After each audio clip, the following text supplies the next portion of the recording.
Hey y'all, let's me and you get after it, see if we can catch us some fish and have some fun today. Gonna be trying a new bait, never used this before. I'm excited to see how it goes. I've had many of you down in the comment box tell me I need to try this, so we're gonna put it to the test today. But that sun is coming up yonder through the background there. I've got us positioned kind of back against these trees, so hopefully buy us some time in the shade this morning before it gets miserable hot. But what we're going to do is we're going to go after carp and buffalo today using a soybean meal pack bait. I bought 50 pounds of this stuff, so whether it works today or not, we're going to be using it for a while because we got 50 pounds of it to burn through. But I'm in a creek here. This is a fairly small creek. It comes in from this direction and it loops around right here. And right here where it kind of opens up, it's a big wide area, kind of makes a bend. It's got some deeper water over here kind of in front of us. So I'm gonna get us baited up and cast out. I'm gonna put y'all on the chest here while we get ready to go. And yeah, we'll bring y'all with me along for the ride today. So let me show you this bait. This is, again, soybean meal pack bait. And if you're wanting the kind of ingredient list, if you will, the proportions you need to make this stuff, ask me again in a few more trips. This is the first attempt at it, so we may have to adjust what we've done here to get it to pack appropriately. But again, it's soybean meal. I've got some golden sweet corn in there and some cream style corn along with some strawberry jello. Basically, if you're a regular Fishing Buddy viewer of mine, the soybean meal is replacing the panko breadcrumbs, if you will. And supposedly, not only do carp really like the soybean meal, but buffalo like it too. Allegedly, that's what I've been told. So we're going to try it. I'm going to put it here on this method feeder. And I'll show you that when we get baited up on the next one, I'll show you that method feeder in case you're new to my channel here. I'll show you a better look at it.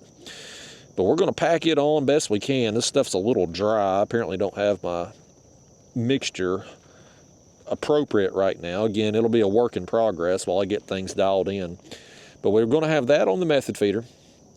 I've got a number 6 size hook with a hair rig. This one here has a couple pieces of pink corn. We're going to throw it out over here to the left. My other rigs will be the same with different color corn, and we're going to mix up putting on some, you know what, before I throw this one out, let's put a night crawler on this rig too. We're gonna have some rigs with night crawlers today and some without. And so we'll just go ahead and put one on this one. We'll do a night crawler on each one of these rigs on the outside. I'm gonna be fishing 3 rods today. I think we can space everything appropriately. So we'll put a night crawler on the 2 outside rods. That way we can kind of keep track of what's what. And hopefully catch us some carp and buffalo today. I hope we get both. I hope we get several of both.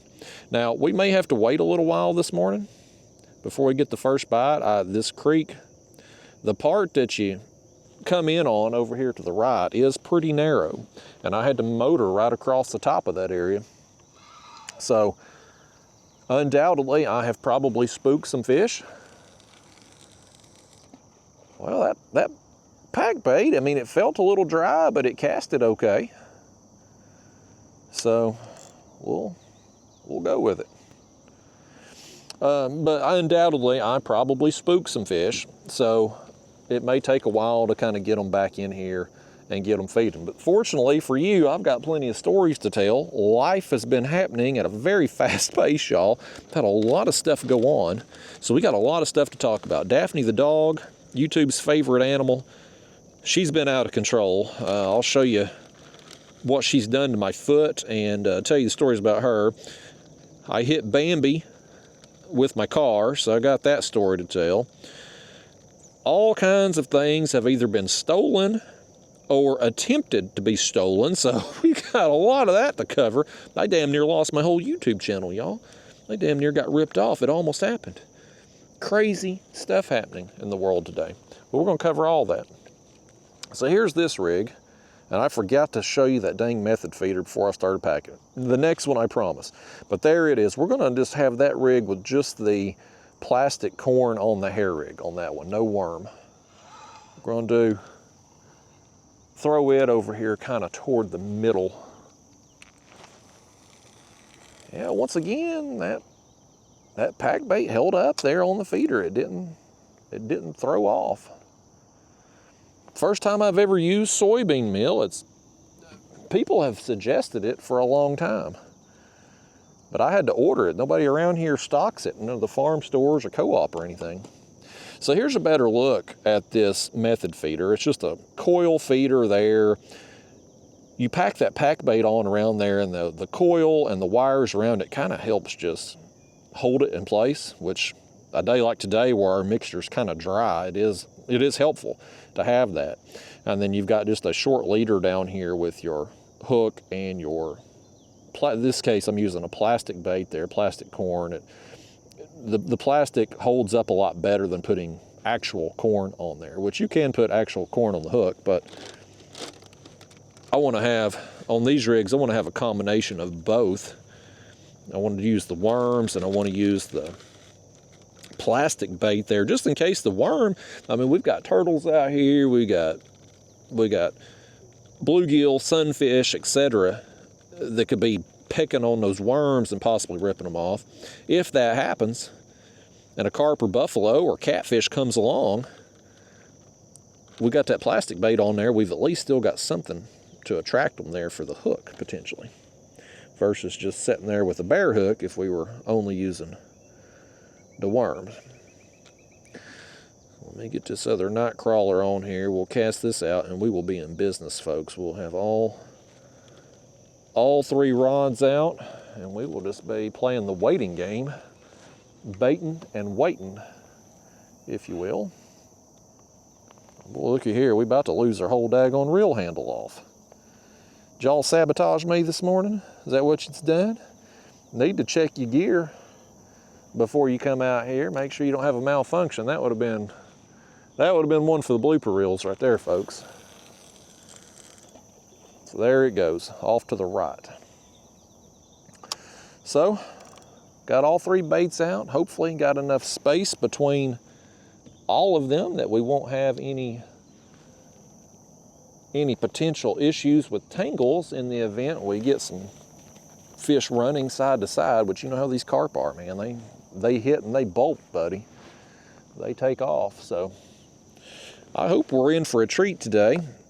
Filming this on a weekend, so trying to hide from pleasure boaters today, and these backwater creek systems are good places to do it. Now this one here, you can't really see the entrance of the creek at the angle we're at, but it's not very far away. So if we were to get any bass fishermen or fishermen in general working up into this creek, we're probably going to have to reel in for them and let them go by. It's a gamble you take. Anytime you're on the water on a weekend, you're going to deal with people. Hopefully we're out here early enough. Probably going to be off the water early enough too. It's going to be a short trip, so going unedited again today, raw and uncut. You're going to see it all from now when casting baits out until this battery dies, which when this battery dies, I'm probably out of here today because the battery normally lasts about 4 hours and it's probably going to be about a 4-hour trip for me. But I'm hoping we're going to catch some fish working in this creek in the meantime. I would love to see this soybean meal produce us some buffalo. It's what people have told me in the comment box for the last couple of years. I need to get it, I need to try it. I've hit up the local farm stores, got a Tractor Supply, Rural King, Co-op, none of them carry the stuff. Nobody has it. But found a place online, 7 farms, 7 states. I'm pretty sure 7 was in the name. Either way, I was able to order a 50-pound bag of it. Now, the shipping was more than the bag of stuff. It was like $30. The shipping was $30-something. So it ended up being like $67, but we got 50 pounds of this mess. So we're gonna be using it. Even if it don't work out today, you're gonna be seeing it again because we gotta work through this stuff. But curious to see how it goes. So we try it today. I'm gonna put y'all on the chest here so you can watch these rods go down, assuming we do have some rods go down. And the fact you're seeing this video, if this video is seeing the light of day on YouTube, that's a pretty good sign that we got some fish. So good things are about to happen today, folks. But I've just been kind of in the mood to do some carp fishing. And the catfishing has been awful for me the last couple of weeks. So those of you that come along with me on these trips regularly, you know, I post a video every few days, and I was ahead. I was like at one point 7, 8 videos ahead. Well, now at the point of me filming this video, I'm like 2 videos ahead. So I've just had a rough couple weeks of just poor fishing. I had the weather knock me out on a few days. We've actually had some rain here in East Tennessee. We've had some storms and whatnot, so that's knocked me out a few days. But I've been having trouble catching bait. The skipjack have been just incredibly difficult to get this year. Places where I have historically got them this time of year, they just haven't been there. So I've kind of had to really run around and scrounge up some bait, and it's been a struggle. I've spent a lot of time just trying to get bait. And when I have got it, the last couple catfish trips just haven't been very good. At least not worth wasting your time posting a video for. So starting to fall a little behind, but I was in the mood today to come out and do some carp fishing. Of course, we got this new bait here I've been eager to try out, so today's the day. Hopefully we're gonna turn the corner, get back on some fish, have us some fun, and it's just a matter of time before the catfish bite around here picks up again. We go through this kind of every summer. There was something that come up right there.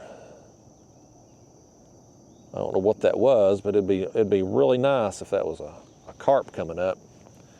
Some of that soybean meal, with it being so dry, when it hit the water when I cast, undoubtedly some of that mixture popped off there on the surface. And there's very minimal flow in this creek, but any kind of flow we do get should just kind of help disperse it a little bit and hopefully put out that scent. But, oh, something hit that rod right there, didn't it? Did I imagine that?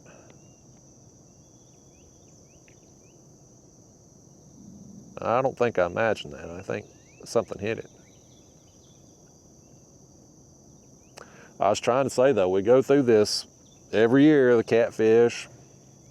The bite gets tough in the summer when they're spawning, and normally by now, spawn's over.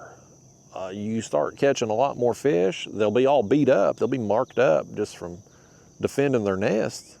They'll have big gouges in them and scratches and whatnot, but you'll be catching them. I just haven't been catching those fish lately.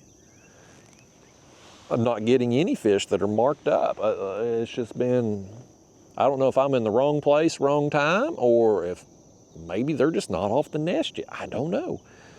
But either way, it will get better. It always does. The bite will pick up again, and we'll get back on them. But I just ain't been on them lately. So it's just, that's how it goes, man. That's fishing. But the carp bite for me has been the last several trips. It started rough this year. My first, I think, 3 trips of the year, carp fishing, I got completely skunked. But as we got into spring and now we're into summer, the bite has really been pretty consistent. Just about every creek that I have hit, I've been able to find some fish in there. So I'm pretty optimistic we're going to get on some today. If you're seeing this video, you should be very optimistic that we got on some fish. So, yeah. But otherwise, man, just crazy. Oh, there was something else that would come up over there. There's definitely, first off, there's bait in here for sure. I've seen some shad flipping. And when I got out here today, oh, was that skipjack over there? I don't know if y'all would have caught that on the left side of your screen or not. There's definitely bait in here. which means there could be some cats working in here. But damn fish jumping up got me distracted. I don't even know what I was about to say now. I'm ready to catch a fish, buddy. Regardless though, we're gonna have us a good day, man. Now I know that one was a carp over there. People have, when I've posted these videos, I've asked for feedback in the past. I've tried them both ways, either starting the video when I'm ready to cast baits out, or wait until we get that first bite and starting the video. And overwhelmingly, those of you in the audience who have responded have said, start the video when you get on the water. And so that's what we're doing today. I rolled through this creek, I backed myself up here, put my anchor poles down, and I busted out the camera. We're ready to start. So we may have some downtime in this first 30 minutes to an hour, just from me, you know, coming through this area here, especially by this dock. That dock comes out so far, it gets real shallow on the right side over here. It's kind of a narrow area I have to go through, and undoubtedly I spooked some fish just motoring along through here. The other thing I did, and I don't know if you probably can't see on the other side that far away in the glare, but there was some larger sticks or limbs, whatever, that was kind of in this area where I was going to be casting. So I grabbed them at the side of the kayak and kind of pulled them over there toward the edge of the bank and get them out of our way. And that was obviously more motoring that I was doing right across this area. So any fish that were there, I've probably spooked them a little bit. I wouldn't be surprised if they skedaddled in the short term, but over the course of the morning here, they will start to come back in, any fish that I spook, because for whatever reason, you know, they skedaddled, they were here. They were obviously feeding something. They were in this area for a reason, any fish that I would have spooked. And we'll also, too, get more fish that over the course of the morning just move in and out of the creek, and they're going to have to come across our baits. So we'll have an opportunity at some fish today. I think we're about to have an opportunity right here. Look right here at this rod. Well, that'd be nice if we could get a fish this quickly. Might be something messing with our worm too.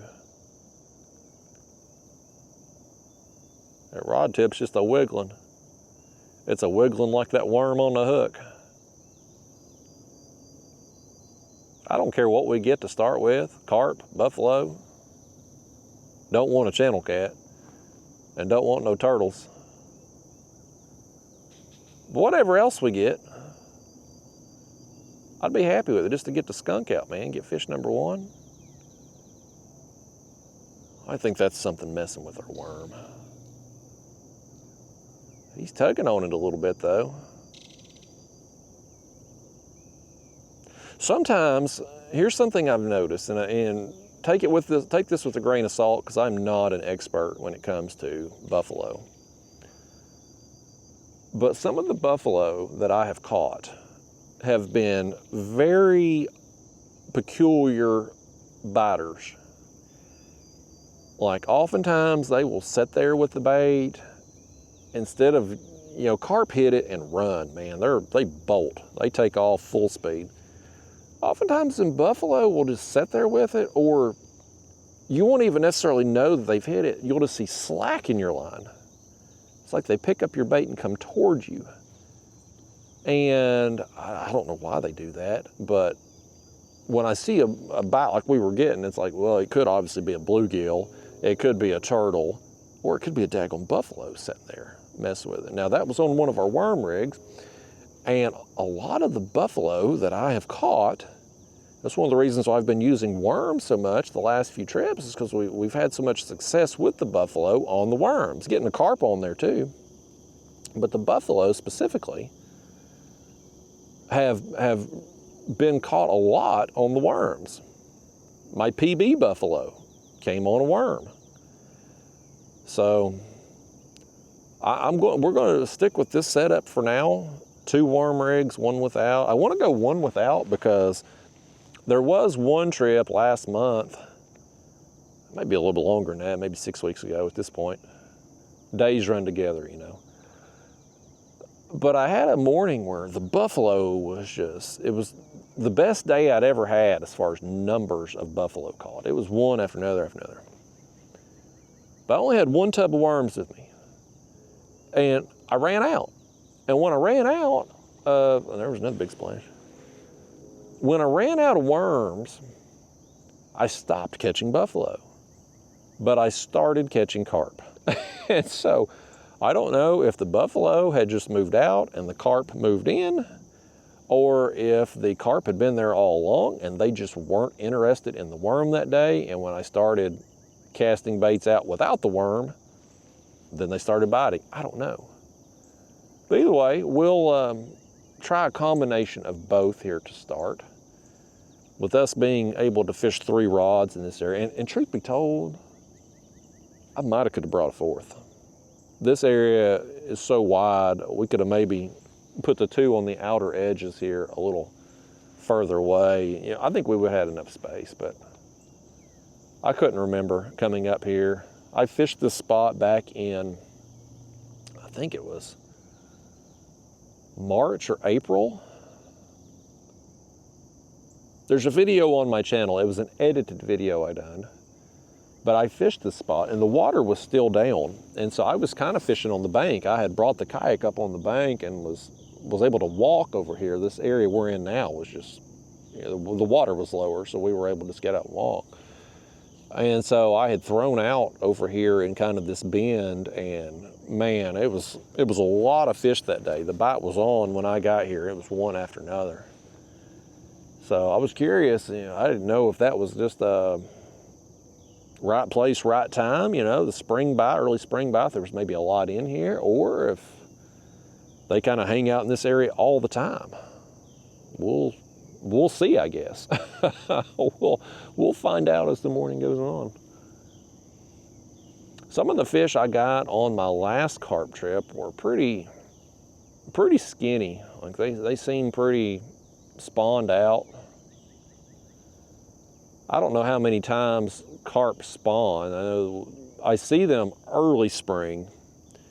Any place you go into, these backwaters that has grass, you'll see them up along the grass and they'll be thrashing around, and you'll see them swimming beside each other, fanning their tails. I guess that's how they mate. But usually only see that early spring. I don't see that happen again and again and again. I know fish like, you take bluegill for instance, they will oftentimes spawn numerous times through the summer. But I don't know about the carp. But it sure seemed like the last trip I was on, some of those carp that I got were just, they were skinny. It just seemed like they were kind of spawned out. They could have been on a hunger strike too, waiting on me to fish for them. I don't know. Some of them fish, they're a little bit dramatic and they want to be on video, so it's possible they went on a hunger strike and got a petition going down there in their carp world to get me to come fish for them. So that's a possibility too. Mark that down as a possible scenario. But yeah, y'all, I got plenty of stories to tell you today while we wait on these fish. A lot has gone on in life since the last video was filmed. Because that's been, with me being ahead on videos, like there shouldn't be any disruption for regular viewers, but the last video being filmed to today is, I don't know, 2 weeks maybe? Like I've really struggled here the last couple weeks, like it's been tough. So a lot's happened since then.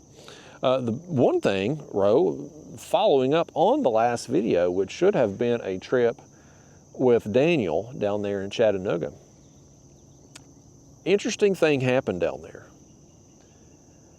So that particular day, him and I had fished together, and he had to leave a little early, had to go pick up his kid. So I was still fishing on, and I fished, I don't remember, 30 minutes, an hour or so after he left. And I was obviously filming, so I wasn't paying attention to my phone. And I get done with the video, and I checked my phone,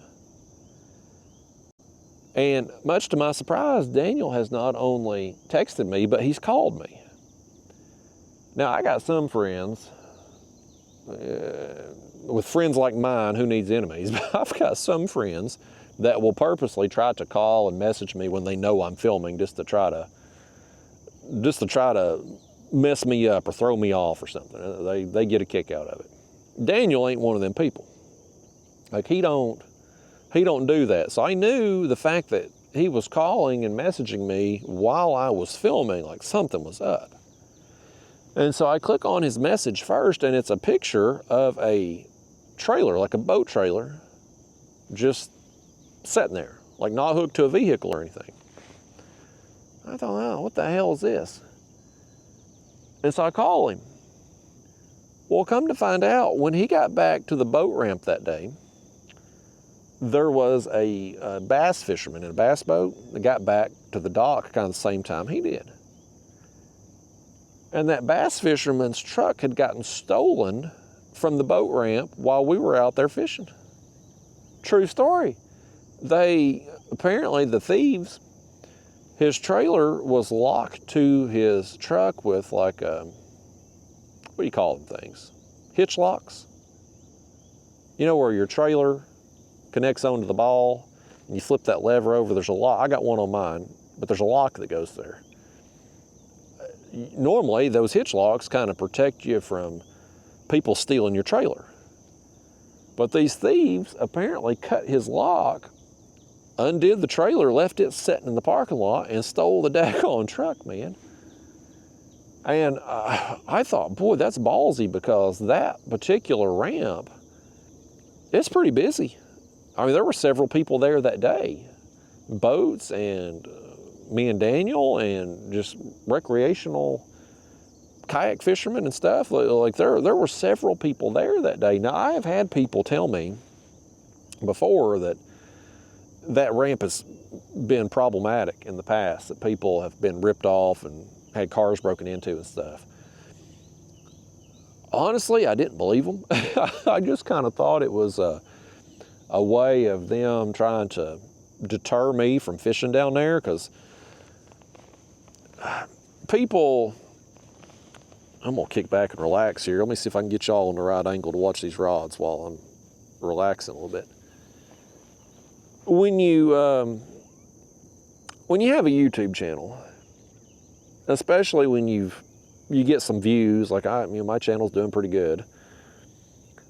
Oftentimes people will be a little unhappy if I show up to fish a place that they like fishing at. And so it's not uncommon for them to try to deter me, whether it's, oh man, fishing sucks here, you won't do any good here, or yeah, the fishing used to be good here, but the commercial fishermen have killed it, or yeah, if you show up here, you're gonna get your tires slashed and car broke into. I've heard it all. And so I don't usually put much stock in it, especially if it's a stranger telling me this. And so I'd been told in the past about this particular ramp, like it's you can get your car broke into, yada, yada, yada. But this ramp, it's always, every time I've been there, there's always been cars there. It's always been busy. It's visible from the road, and it's a pretty busy road going up and down through there. Like, there's a lot of cars, a lot of traffic going by. And I thought, whatever. Well, by gosh, apparently it's the real deal. Apparently they weren't just pulling my leg trying to get me not to fish there, because the guy got his truck stolen. So Daniel said he offered him a ride if he needed to go somewhere, and the guy, he said he had called his wife. His wife was going to bring her car or truck, whatever, to come hook up the trailer and get the boat and all that. But yeah, dude's truck got stolen right there at the damn ramp. Now my vehicle and Daniel's vehicle was fine. Nobody had messed with either one of them. But I was thinking, like, man, how bad would that suck? I mean, it would suck to get your car stolen regardless, anytime. But I was thinking, like, if I was on a road trip somewhere, I'm a few hours away from home and your car gets stolen, like, what do you do? Like, I don't even know. I guess you'd rent a car? But then what am I going to do with the kayak? Can you rent a car that has a trailer hitch? I don't know, maybe get a U-Haul or something. But then what if they steal your trailer too? Like, what do you do? I don't know. It's a shame that you have to think about such a thing, but it's something that could certainly happen. Oh, left rod's getting a little action now. Something hit it, something's not slacking that line right there. Let's sit here a second, see if he still got it. Our line went slack, so he hit it enough to do that. There's a little tension pulling on it there now. I think he maybe got it. I'm gonna pick up on it. If I feel any weight, I want you to jerk this fish's jaw. I want you to set this hook.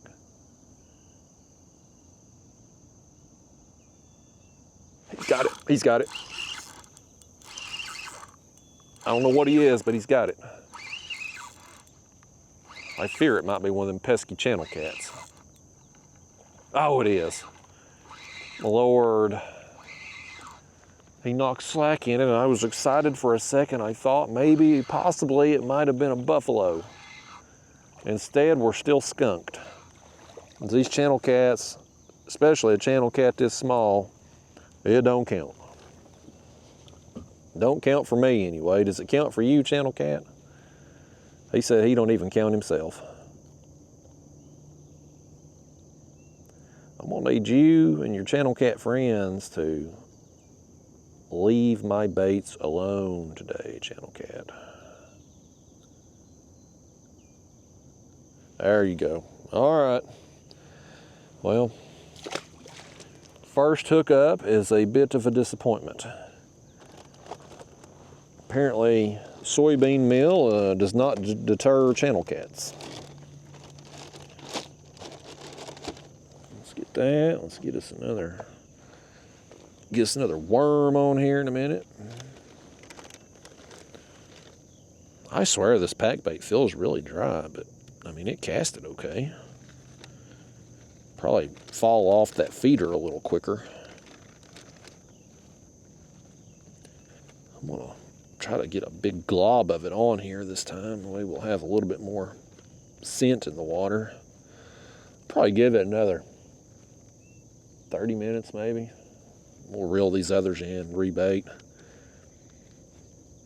I got a whole bag full of this stuff. With the panko mixture, I know, I've done it enough to know how many.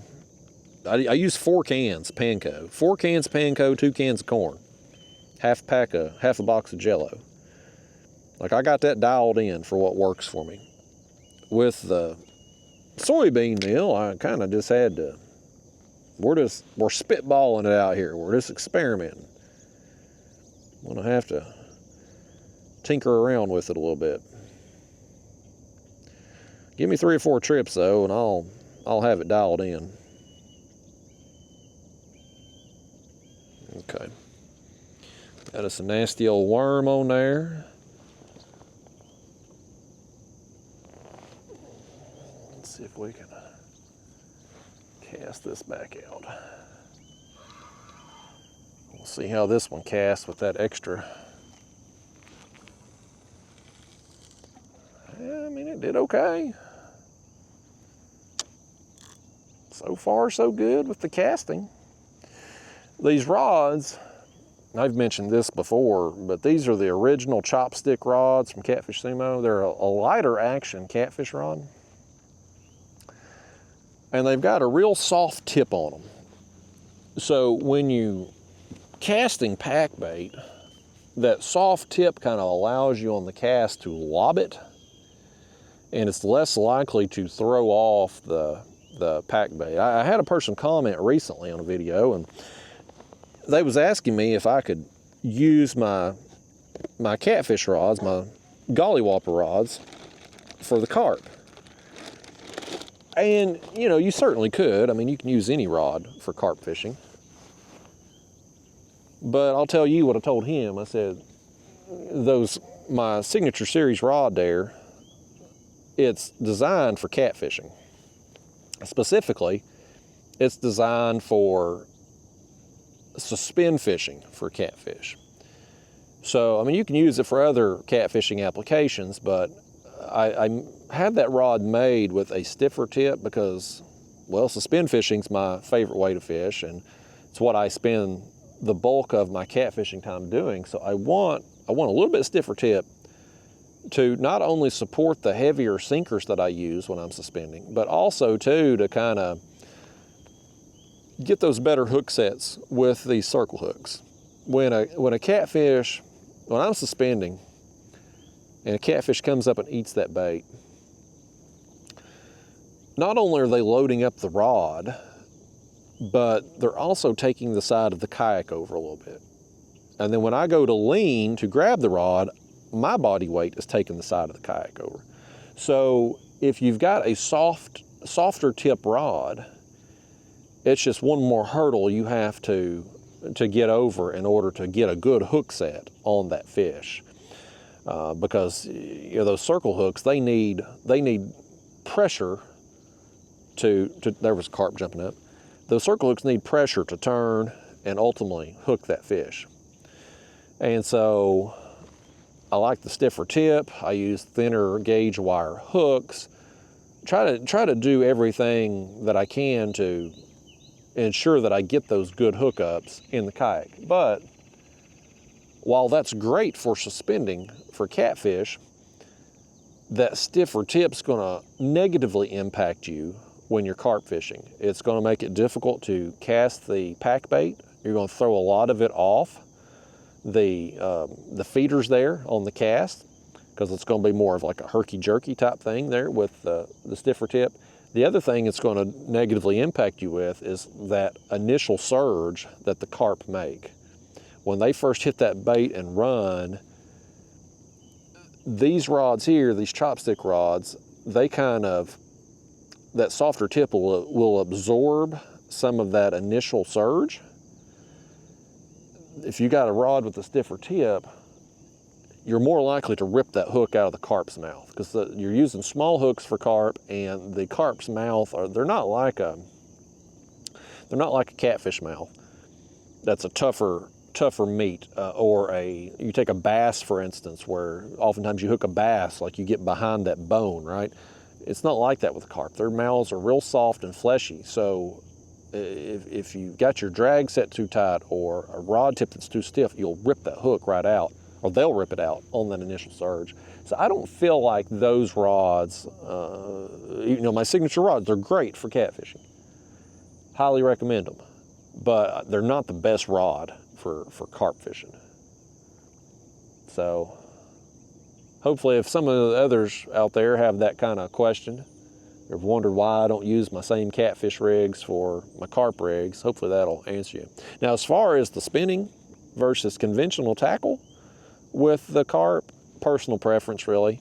Most carp fishermen use spinning gear. However, Josh there with the YouTube channel, it's got a bunch of words, bear with me. Carp and catfish baits, tips, tricks, techniques. There's a bunch of those words on there. I'm not sure I got them in the correct order or combination, but you know who I'm talking about. He uses bait casters for carp. And he's an excellent carp fisherman. He says he prefers the bait casters. So, I mean, it comes down to personal preference. At the end of the day, it's a reel. It's not a big deal. It's whatever works for you. The rod, in my opinion, is way more important for carp fishing than the reel. As long as you got a good quality reel that you can pack enough line on and it's got a good drag system, that really don't matter. But the rods, I really think those softer, having a rod with a softer tip, and I'm not trying to sell you these rods in particular, you can use any rod, but it's going to be better for you if it's got a softer action tip. I don't know how the hell we got on that channel cat, I guess, brought that topic up. I was talking about cars getting stolen down there at the boat ramp. Crazy situation though, man. I've been to ramps where vehicles have been vandalized before. I've had my tires slashed. That was last year, year before. But I've fortunately, I've never had a car stolen. I just think that'd be awful. Be a few hours away from home, have your car, or worse yet, your car and your trailer get stolen. I don't even know what you do. I asked Daniel there, I'm like, why the hell did they cut the trailer off? Like, that's just an extra step, sawing through that lock and unhooking the trailer. Seems like it would delay them getting out of there. But he brought up a good point. He was like, well, if somebody calls and reports a truck stolen with an empty boat trailer, it's pretty obvious for any police that might be in the area if they see a truck with an empty boat trailer. Like, that stands out. If you cut that trailer off, now you just got a random truck. And I don't know what kind of truck it was that got stolen, but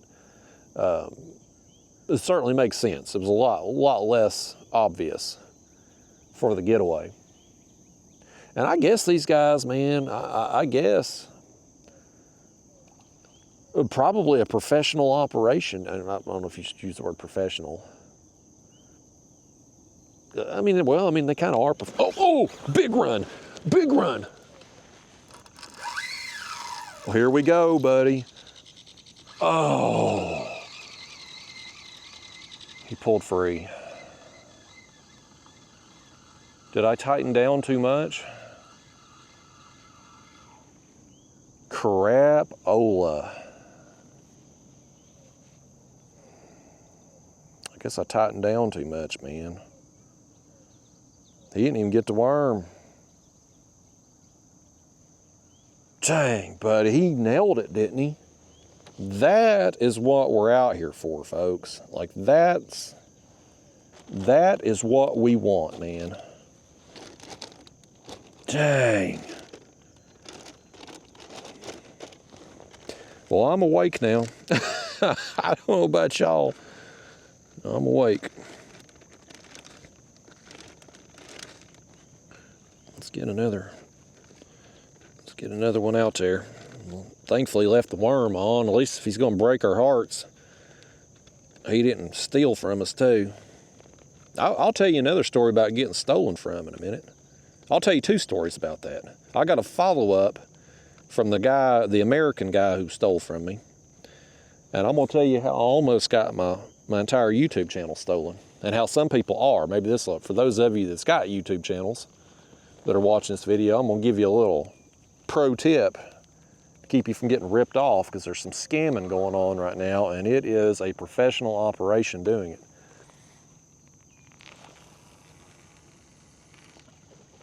Okay, we back out. Yeah, I tightened that damn drag too much. I tightened it down too much while he was surging, and we just ripped the hook right out. I was just talking about that, and I'll be damned if I didn't do it to myself. Normally, I blame you all for losing fish, but that one's on me. I take full credit for that. Dadgummit. It's all right. The morning is young, y'all. We've got plenty of time. What are we? We're 40-something minutes in here.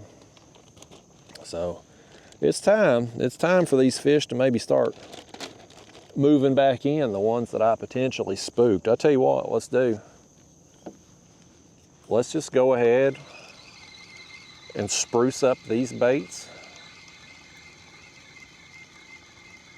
And we'll see if we can't help our cause here. I feel like I'm reeling something in with this. Maybe not. Felt weird as I was reeling it in. Fix my corn back on that.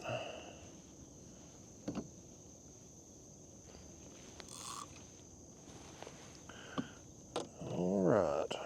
I'm curious, this one on the right, I bet you it don't even have a worm right now. because it was getting nipped at, and I bet they stole her daggone worm, either a turtle or bluegill or something. If we catch any snapping turtles today, I'm gonna need y'all to handle them. I ain't dealing with no snappers. I'll get the sliders if we get them, but snapping turtles is y'all's problem today. I ain't trying to lose no finger. I done about lost my foot because of Daphne the dog. I gotta tell you that story too. She about took my foot off the other night. Well, there went half our pack bait, but half of it was still on, so that one I didn't apparently have packed as well.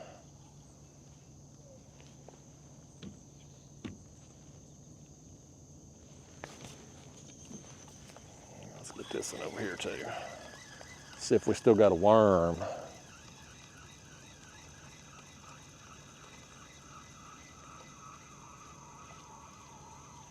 And what do you know? We do not have a worm. We were stolen from somebody, I tell you. Between the trucks getting stolen, YouTube channels getting stolen, theft is out of control right now from both people and fish. Out of control, folks.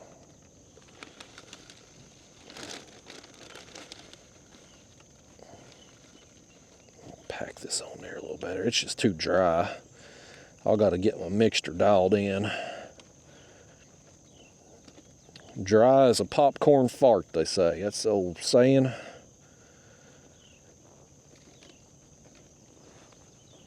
We'll make it work for today.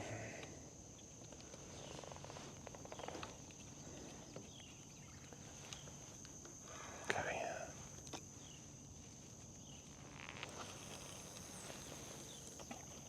There it goes. All right, we got all 3 rods spruced up now. Fish have had time to hopefully calm down after we ran over their heads. We'll get our poles set here. I shifted my weight in the kayak and popped my poles free. Yeah, so anyway, let me tell you some more thievery stories here. This whole dang conversation today is going to be about thievery because there's a lot of it going on between the stolen truck and everything else. So the last trip there, and it was filmed about 2 weeks ago, even though you're just seeing these videos back to back. What have I done? Hold on. What have I done with this? Okay. Thing's stuck on something over here. We got it. There we go. So, in the video with Daniel, I touched on it a little bit of how I'd had another person steal from me online. They steal videos. And, you know, this kind of thing happens all the time. It's been an ongoing problem, mostly on Facebook, but all social media platforms. What people do is they'll download your videos off of YouTube and post them as their own on other social media sites. And it kind of varies. Sometimes they'll create a spoof page where or an imposter page where they try to pretend to be, in this case, me, but I mean, they do it with all content creators. And they do that with the hopes of posting those videos and, 1, making money off the ad revenue they get from those videos, and 2, tricking you, the audience members, into thinking that you are interacting with me if you was to reach out via Messenger or something like that. And then they try to get you to give them money. They either try to just get money out of you to support my channel, quote unquote, even though it's not me you're interacting with, or they'll say you've won something and they'll try to get you to pay shipping on it, and they'll just take the money. So it's an ongoing battle that I fight all the time, filling out copyright claims and getting these pages shut down. Well, every time this happens, it's always a foreign page. Like it'll be somebody in China or India, Pakistan, Africa, pick your country, but it's always outside the United States. And unfortunately, there's really not much you can do as a content creator in that situation other than fill out the copyright claims and try to get the page removed, which YouTube, excellent at it. You fill out a claim on YouTube, that video is gone within an hour usually. TikTok varies anywhere from a few days to a few weeks. Facebook, same deal, few days to 2 or 3 weeks. And Facebook has a bad tendency to just deny claims.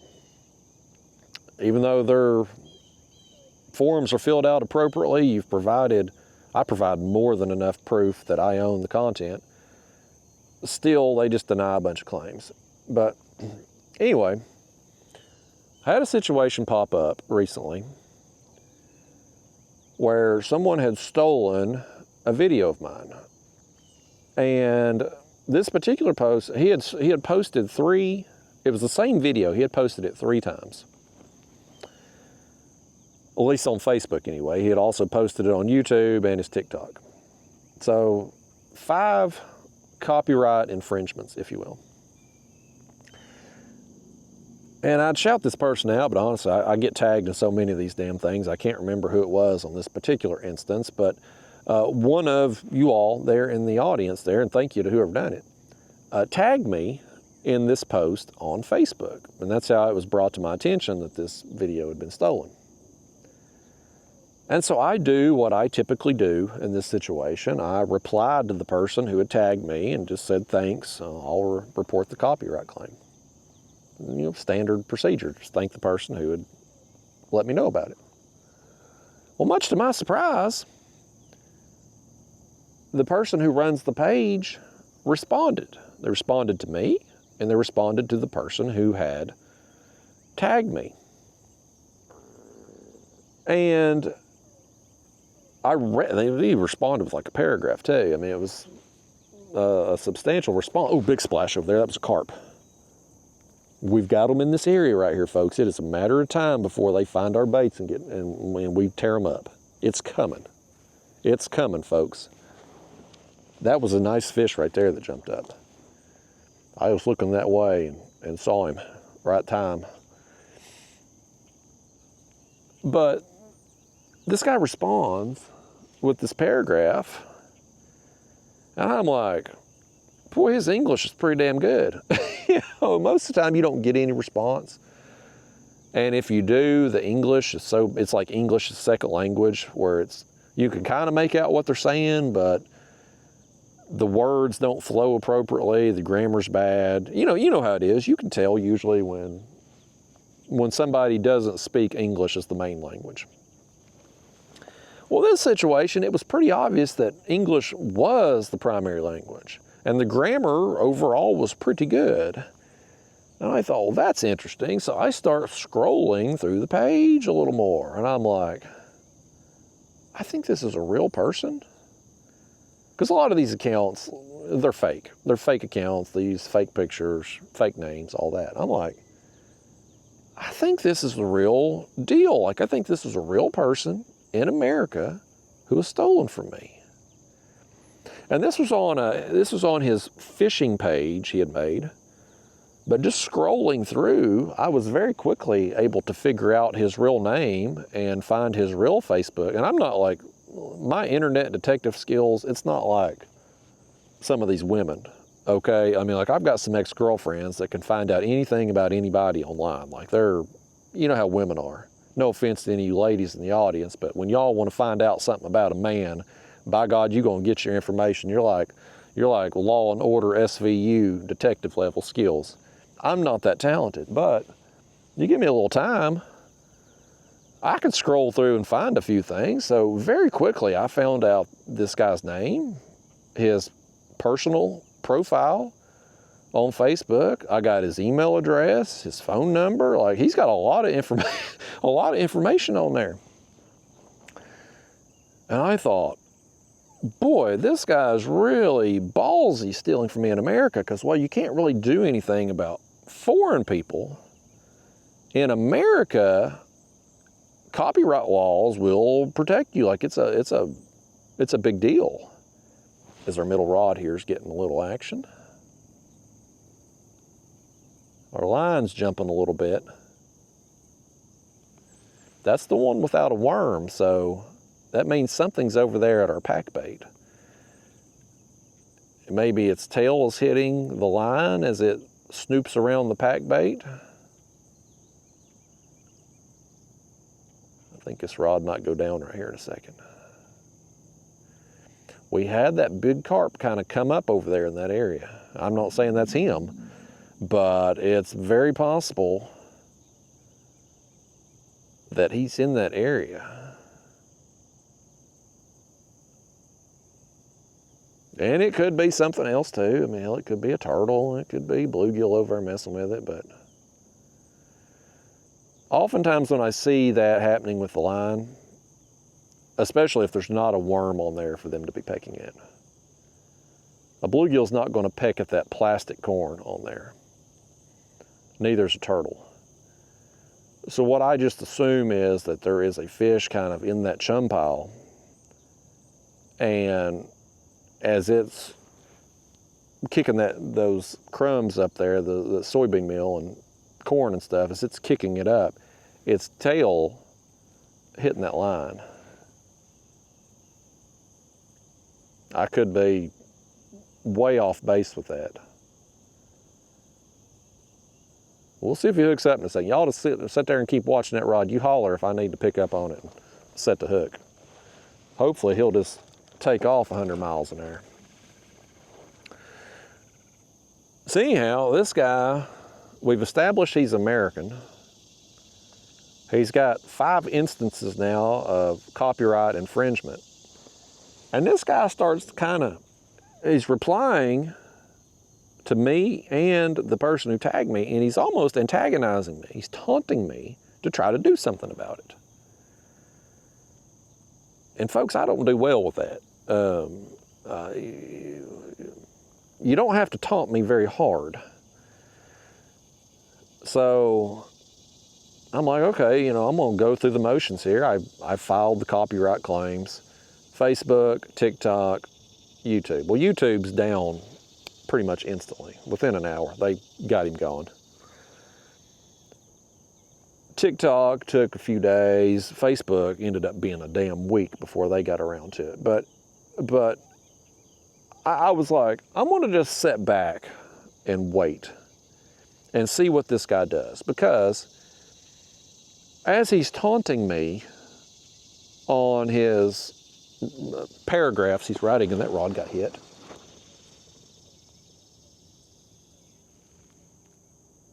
Left rod got hit there. Popped the line. Did he put slack? I can't see. Oh, he did. He put slack in the line here.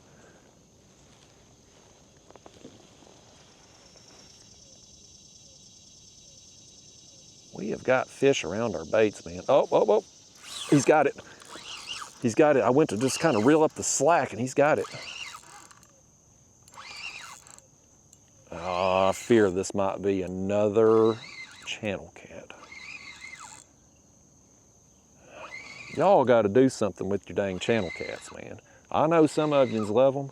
You defend them every time that I talk about how much I hate them. But you got to do something with them. They need to leave our baits alone today. Another one on that pink corn rig too. Okay. Well,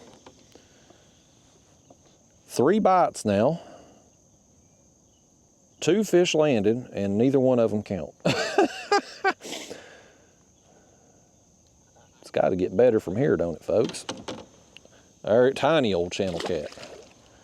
That's the kind of size channel cat right there you could use for a live bait.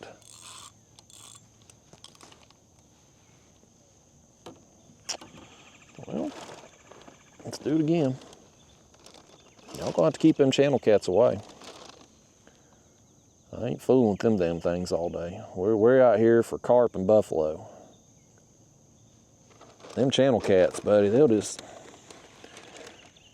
And people ask me all the time why I hate them so bad. Well, that right there, you see how big they are. We just don't get them real big here in Tennessee. At least not where I fish. So you end up getting your baits chewed up by them things if you're catfishing. And a day like today where we're trying to catch carp, they're over there eating our daggone carp bait.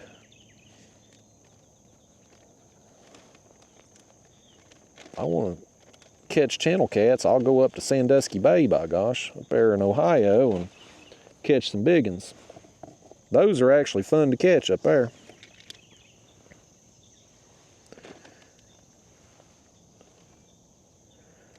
All right, let's get another worm on here. Let's do that.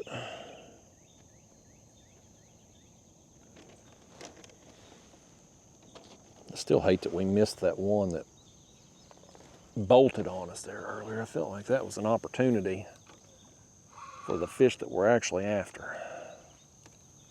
It definitely wasn't no small channel cat. Well, the popcorn fart dry pack bait just went to the left as we went to the right.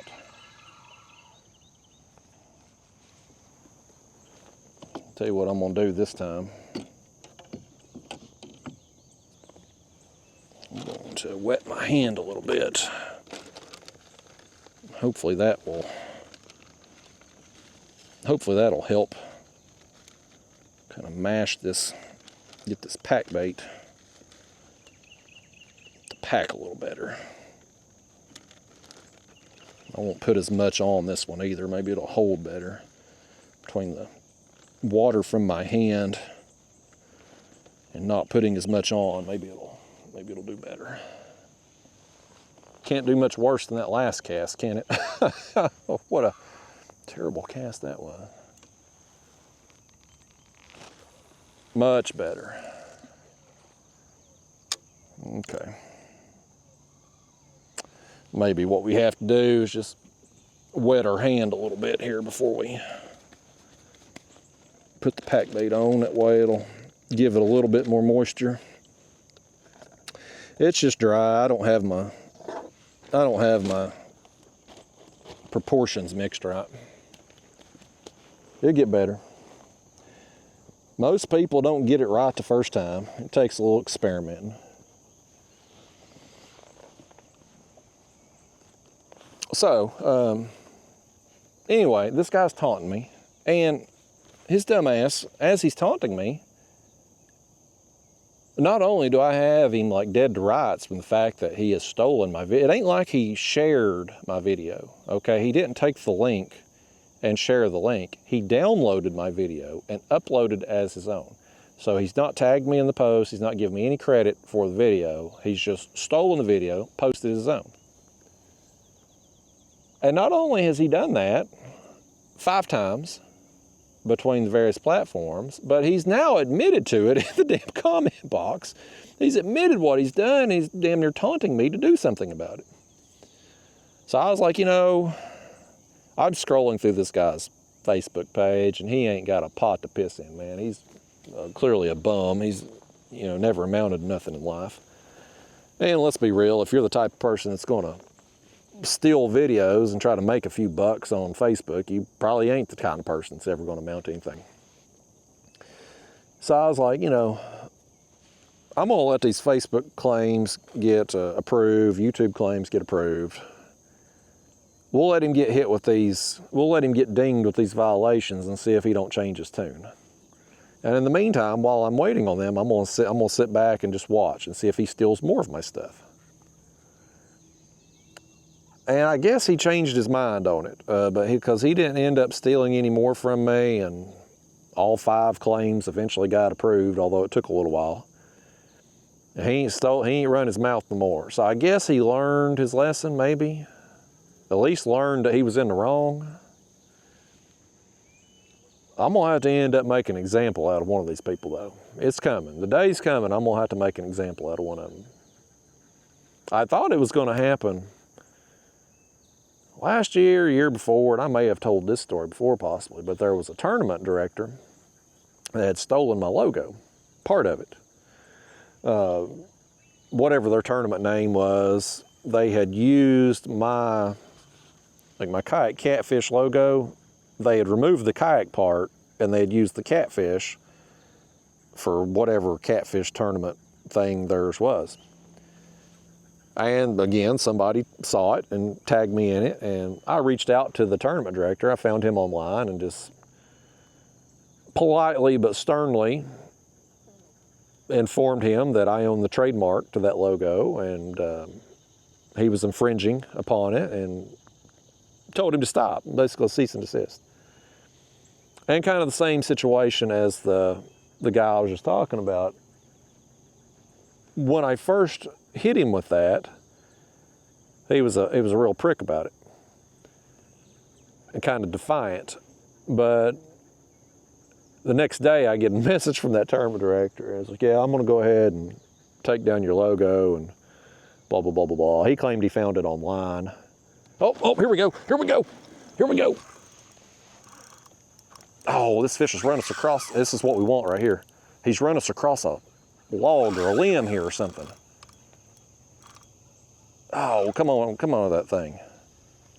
Y'all swim out there and get that daggone limb right there before it runs our line. Okay, there he come off of it. Oh, he's swimming across the other line there. Hopefully he don't get in it.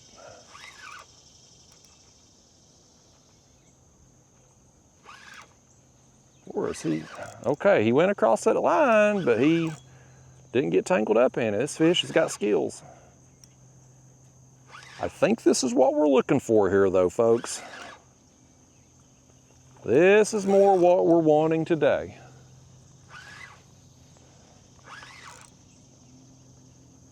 Took a while, but we got us one, by gosh.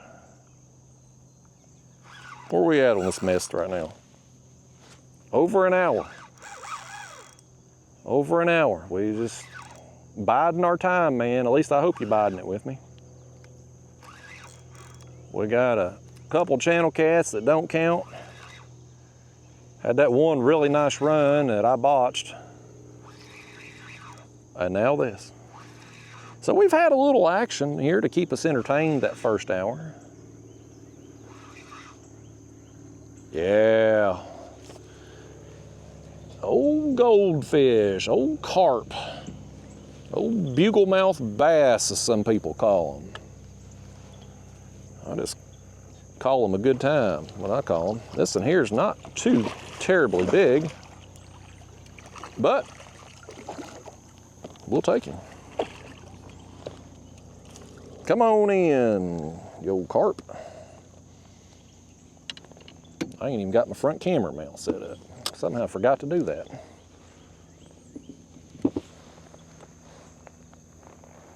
I don't even know where my, oh, there it is. Hold on, let me get it. I'm unprepared today.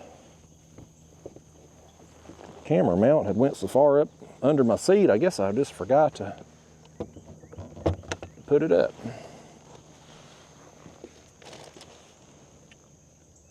Mr. Carp. Okay, let's throw that out of the way. Let me set y'all up here in the front seat. This carp, you know, not very big, probably not front camera worthy, truth be told, but he's the first carp of the day. We've waited a long time for him, so we'll give him a little moment of fame here. This is me giving back to the carp here. Help him make him famous. Give him an extra Instagram follower. This carp right here, he don't have to steal people's videos. He can get on videos his own self, can't you, carp? Get on out here, buddy. I got more of yous to catch. All right, y'all, it took a while, but we got us one. You know, didn't know what to expect with this soybean meal. Really, it's an experiment, but so far, we're at least getting some attention from it. I mean, we got, if nothing else, we're getting some bites. We know with the fish we missed and now this one, that they will at least hit the stuff here. So it's like anything else. You use the bait and you get some success with it, and you start to develop confidence in it. So maybe we'll have some confidence by the time we leave here today. If not, we still gonna be using it because we got too much of it to just let it go to waste.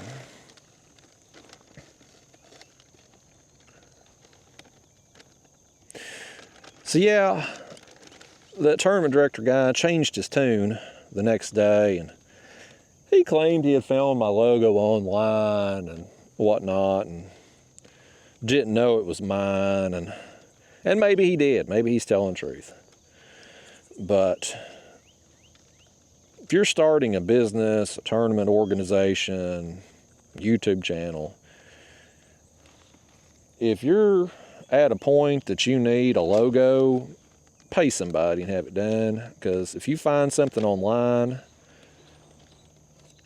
it's one of two things is going to happen. You're either going to have a lousy logo because it's going to be just clip art, basically,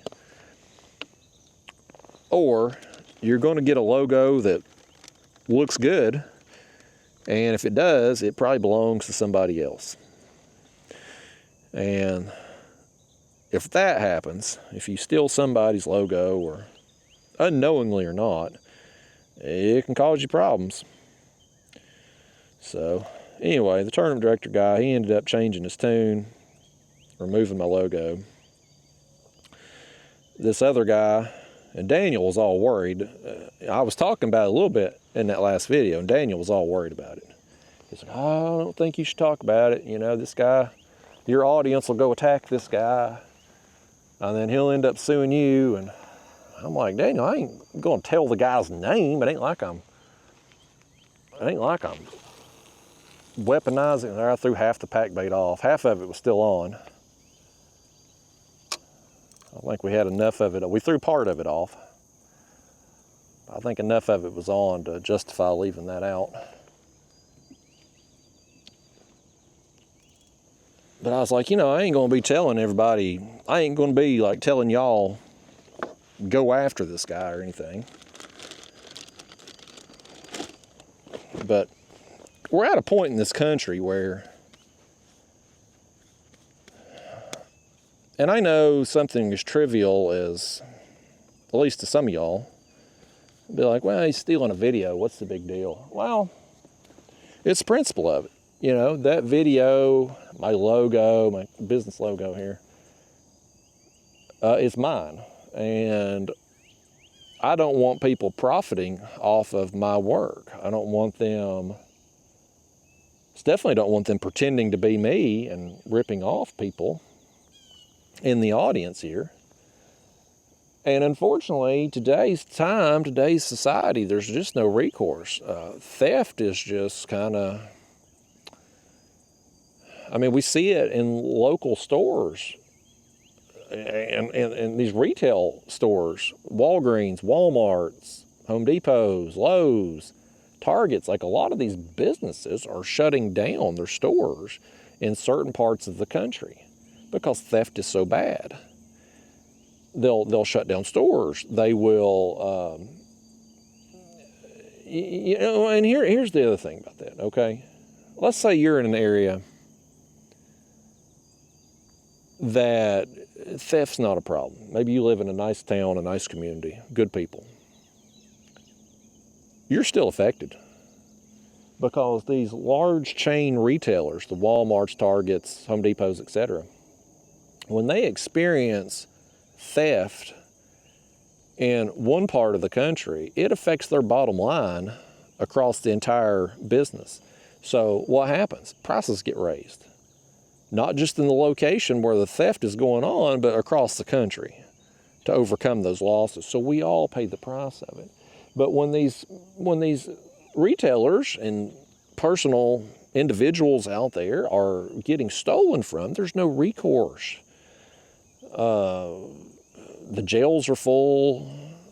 The crime is rampant in these places, and the thieves know they can get by with it because there's not going to be any punishment for them.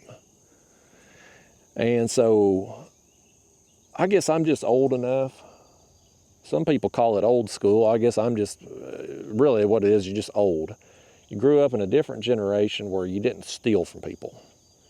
I wasn't raised up that way, and I feel like if you do steal from people, it's wrong, and there should be punishment for it. And I don't care if it's a physical item at a retail store or digital content in this modern world we live in. If you steal something, you should be punished for it. And I can't do a damn thing about these foreigners that are stealing from me, but by gosh, in these two instances where I've had an American stealing from me, you can do something about it. And it ain't worthwhile to do so. I'll tell you straight up it ain't, because neither one of these guys got a pot to piss in. You know, you can't get blood from a turnip, as the old saying goes. So ultimately, it would cost me more to pursue it than what I would ever get in return. But there's part of me that one of these times just feels like I'm going to end up pursuing it just to prove a point out of principle, that I ain't going to put up with this kind of BS. So I thought it might be the tournament guy, and then the next day he changed his tune. Here we are a year or two later. I finally got an American that's stolen a video. He was very defiant and taunting me initially. He ended up backing off and not stealing anymore. So we'll see. It's going to happen eventually, though, as another fish comes up right over here on the left. Look right here. Look right here. Middle rod. Middle rod. Another run. Here we go, buddy. The bite's picking up. The bite's picking up now. Boy, he's making a long run here. Let me tighten down a little more. He's still going, man. I don't want to tighten down too much on him, having a hook rip out, but this one here, this was our middle rod, no worm. Boy, buddy, oh, he's fired up. He's still going. I think this one here is going to be a little better than the last carp that we reeled in. He is all the way over there on that other bank right now. Oh, buddy.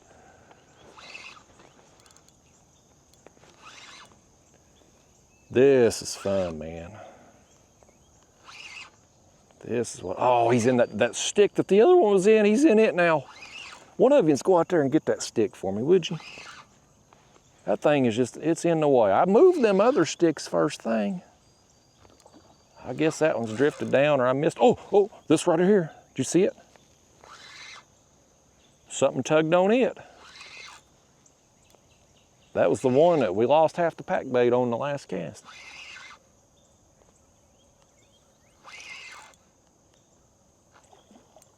Yeah, here's an ornery little devil right here, man.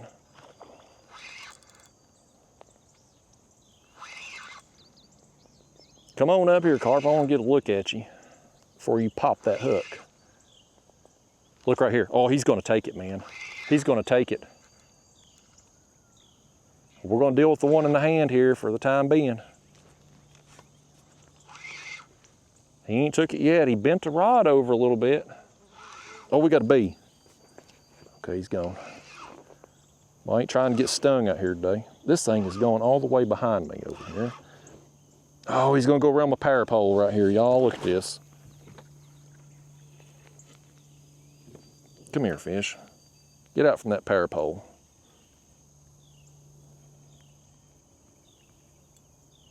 Okay, let's see what we can do here. Let's see what we can do with this thing. Can we get him in the net? If y'all was a fishing partner worth of crap, you'd already have him netted for me. I missed him. I've missed him, folks. Just one time, I'd like for you to come through that camera and net a fish for me. I've been asking yous for months and I can't get yous to do it. There we got him. Yeah, there. Oh, goodness gracious, I let him get out. Did you see that? Oh, I'll be doggone. I let him get right out of that net. Let's net him again. We're getting extra net practice here today. When I say we, I mean I'm getting extra net practice that y'all won't help me. That's a much bigger fish. That is a good one right there, folks. That one's a lot bigger than the last one. All right.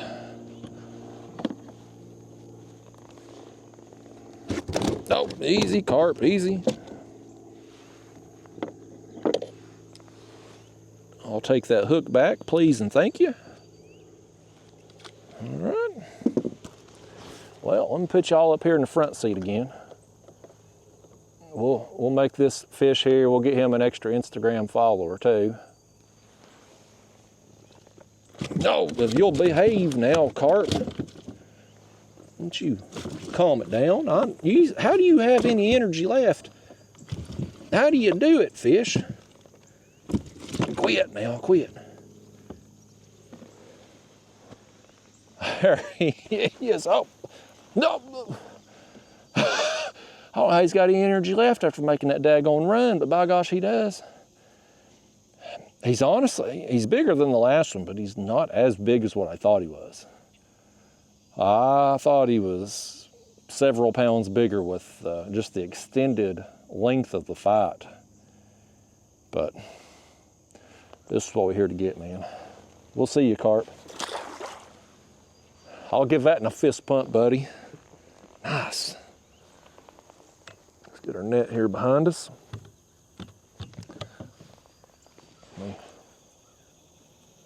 Work on our poles again. Every time I move in the kayak, I'm in this mud.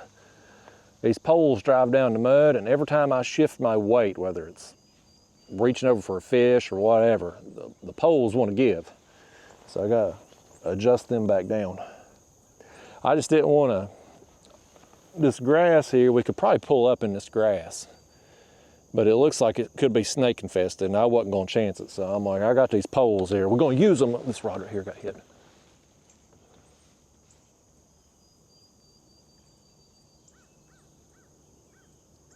He's got it. Does he? That's just another dang channel cat.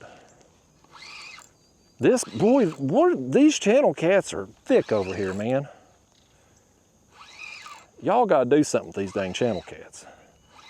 I told you to tell them to leave us alone there earlier. Did you not tell them?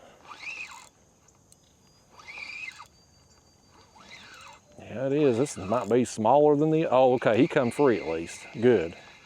He wasn't going to count even if we landed him, so it's a good thing he come free. Let's get our bait back out. He didn't steal the worm. Everybody else stealing from us. At least the fish left the worm on. I'm going to tell you another story in a minute, though. This one didn't happen.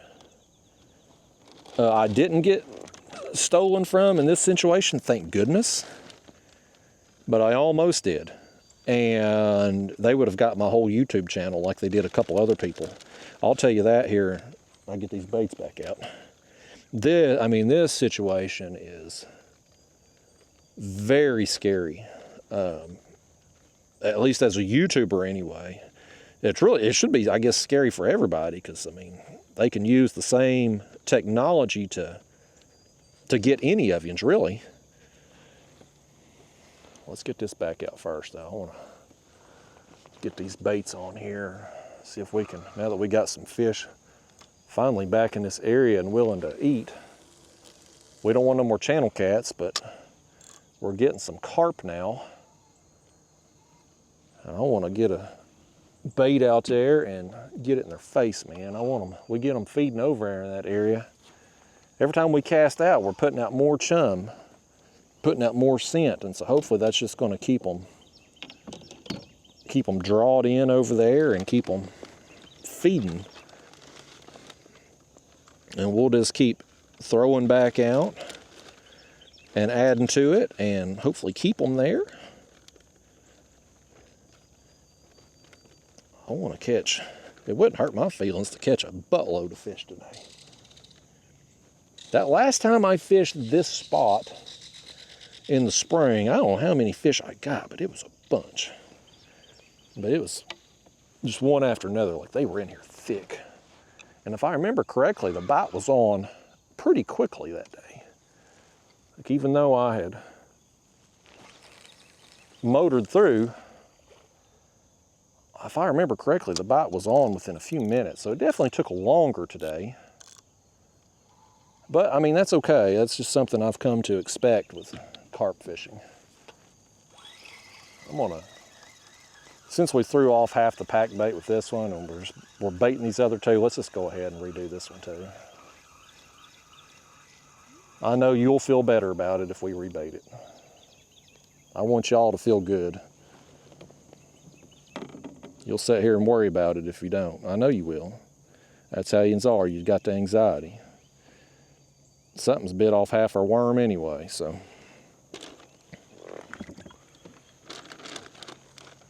Hopefully me doing this right here, just wetting my hand a little before putting on the pack bait will help it just enough to get it on there good.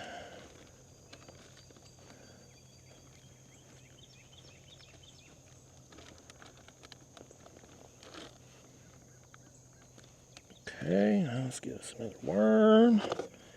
Old Canadian night crawler.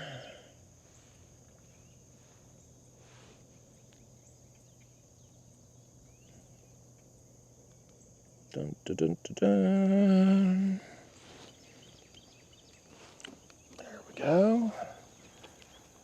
Let's see if we can cast this one a little better. Didn't get it far to the right as I would have liked to, but that's just because I'm not good at casting. We got it out there with the bait intact. That's the most important thing. Well, everything is spruced up here. We're ready for the next fish. Hell, maybe two at a time. You never can tell. Fix my poles again. There we go. Y'all didn't get any water on the screen, did you? You got a little something right here. I don't know if that's bothering you, but it's bothering me. All right, much improved. So anyway, like I was saying, this thievery going on, man. Damn stolen trucks at the boat ramp. Walgreens got everything behind glass if they even got a store open anymore. People stealing YouTube videos left and right, posting them as their own. Let me tell you what they're doing now. So, I come across a video. I was bored. I was scrolling through YouTube. And it was a woman, I forget how it was titled, but she had had her YouTube channel stolen and had started a second channel. And what had happened was, and her story was kind of long-winded. I was having a hard time keeping up, but the basic gist of it was she had gotten an email from who she thought was a representative at Aquafina, the water company. And they had wanted to sponsor a video on her channel. She had, I think, 60-something thousand subscribers, she said. I think she had a homestead channel, type genre. And so she got an email sponsorship opportunity, Aquafina, which isn't uncommon. I get, my channel's, I don't have a super large channel here. I got like 180,000 subscribers and 40-something million views as of me filming this video. So in the grand scheme of YouTube, my channel's not, I'm not on a Mr. Beast type level or anything, but my channel's big enough that I get, about every day, I get opportunities in my email from various companies, most of which I've never heard of and wouldn't be interested in working with, but I get some opportunities all the time emailed to me. And so her story kind of, everything she was saying in her story is legit as far as how they approached her, because, I mean, this is the kind of thing that I get all the time. So I know she's telling the truth. So she works out a deal with who she thinks is Aquafina. They come to terms. The person on the other end that she's communicating with sends her a contract.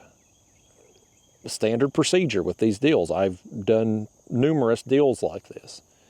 She clicks on that contract. Whatever she clicked, it had some virus or something in it. It gave them instant access to her computer. So now they got her Gmail, they've got her YouTube account, they've got everything. She's completely locked out of her account. They've changed passwords within minutes. And she's stuck, man. Like, she can't do anything because first off, YouTube's customer service, like as a content creator, if you need to get in touch with somebody at YouTube, forget about it. Like, it is difficult. There's one thing in the YouTube studio where we upload our videos, you can click on a chat box, which I'm pretty sure is like a AI text thing. I don't think it's a real person. But that's really our only way of communicating. Well, she's locked out of that because they've changed her password. So she's got no anything. So anyhow, I'm listening to her tell her story on there, and it was a pretty long video. Like, she's obviously upset, so her ability to tell the story in a concise, timely manner was, I give her a pass for it. I mean, she's upset. She's lost her channel. So I'm scrolling through the comments, which I was just curious if anybody else had chimed in that they had that problem. Well, lo and behold, there was another channel called Save a Fox. And so after I'm done with her video, I click on their channel, and they've got 2 million subscribers. Like, they are a legitimate, large channel. Like, they're the real deal, man. Same type of situation. The guy's on there giving his story. Now, he got his account back. Fortunately, somebody that works at YouTube, one of the higher ups, was a fan of his channel and had realized what had went on, and so they were able to get in touch with him. He was able to get things resolved because he actually had a contact at YouTube. The other woman's just out of luck. But the story that he said, and this is how it almost got me. Same deal. Got an email from a company. Canon Cameras is who he thought he was interacting with. They had offered him a sponsorship deal, going to provide him with the camera, do a couple videos, yada, yada, yada, standard procedure. Send him a list of cameras to choose from. He picks out, works out the deal via email. They send him a contract over. He opens the contract, and what do you know? Boom. They now have access to everything. And somehow or another, whatever this virus or whatever it is that's in those contract links, it's allowing them to bypass the security features of YouTube and Google. Like for instance, and I don't know, a lot of you may not have YouTube accounts, but you may have an email account of some sort. There's usually like a 2-factor authentication. Like, if you go to change a password, they will send you a text message or send a link to an alternate email, and you will click to verify that it is you trying to do this password change or whatever change to your account, right? Whatever it is that they're sending in this link, it allows them to bypass the 2-factor authentication. So both the guy from the Save a Fox channel and the other woman, they never got a text message saying, is this you trying to change passwords? They didn't get any of that. They're just instantly just out. And so here's the funny thing about this situation, man. The guy, the Canon camera deal, I got the same daggone email from Canon Cameras. And buddy, it's a wonder I didn't accept it. Yeah, I'm doing these unedited videos here lately. And so it's not as easy for me to work in just, you know, for instance, those of you that's been with my channel a long time, I've done various plugs. We've done a lot of bicycles, obviously, for Daphne. We race the bikes around the yard and stuff. Those are easy to work in. But I've done some other things too. Manscaped and Bravo Sierra and, you know, a few other just like little one-offs, Ridge wallets, things like that. This Canon camera deal, like, that was a deal I looked at. I'm like, well, that's an expensive camera that I could use one time and turn around and sell. And they may be giving me some money on top of the deal. Like, it's one of those offers that, and it looks legit, man. You read the email, like, it looks like it came from someone at Canon. Like, you can't tell that it's not them. So I could have very easily been got on that. And the whole clicking on contracts, like that's standard procedure. I've gotten a contract. I've had numerous bicycle companies that sent me these electric bikes. They send a contract. Ridge Wallet sends a contract. Manscaped, like all these companies, that's just standard procedure. They'll send you a contract, like, and it's just got the basic terms on there. Your name and address, their name and address, what's expected of you, what you're getting in return, timeline of when such video has to be done, et cetera, right? Like that's just normal, basic stuff. But now these damn scammers have caught on to it, and they are able to, they're just good at the computer, man. That's what it boils down to. They're just good at computer stuff. Like they can send an email to make it look as if it is from somebody at Canon, or in the woman's case, Aquafina. Like it will come from so-and-so name at canon.com or aquafina.com. I had another one pop up recently. It was from a water company. It wasn't Aquafina, but it was Avian.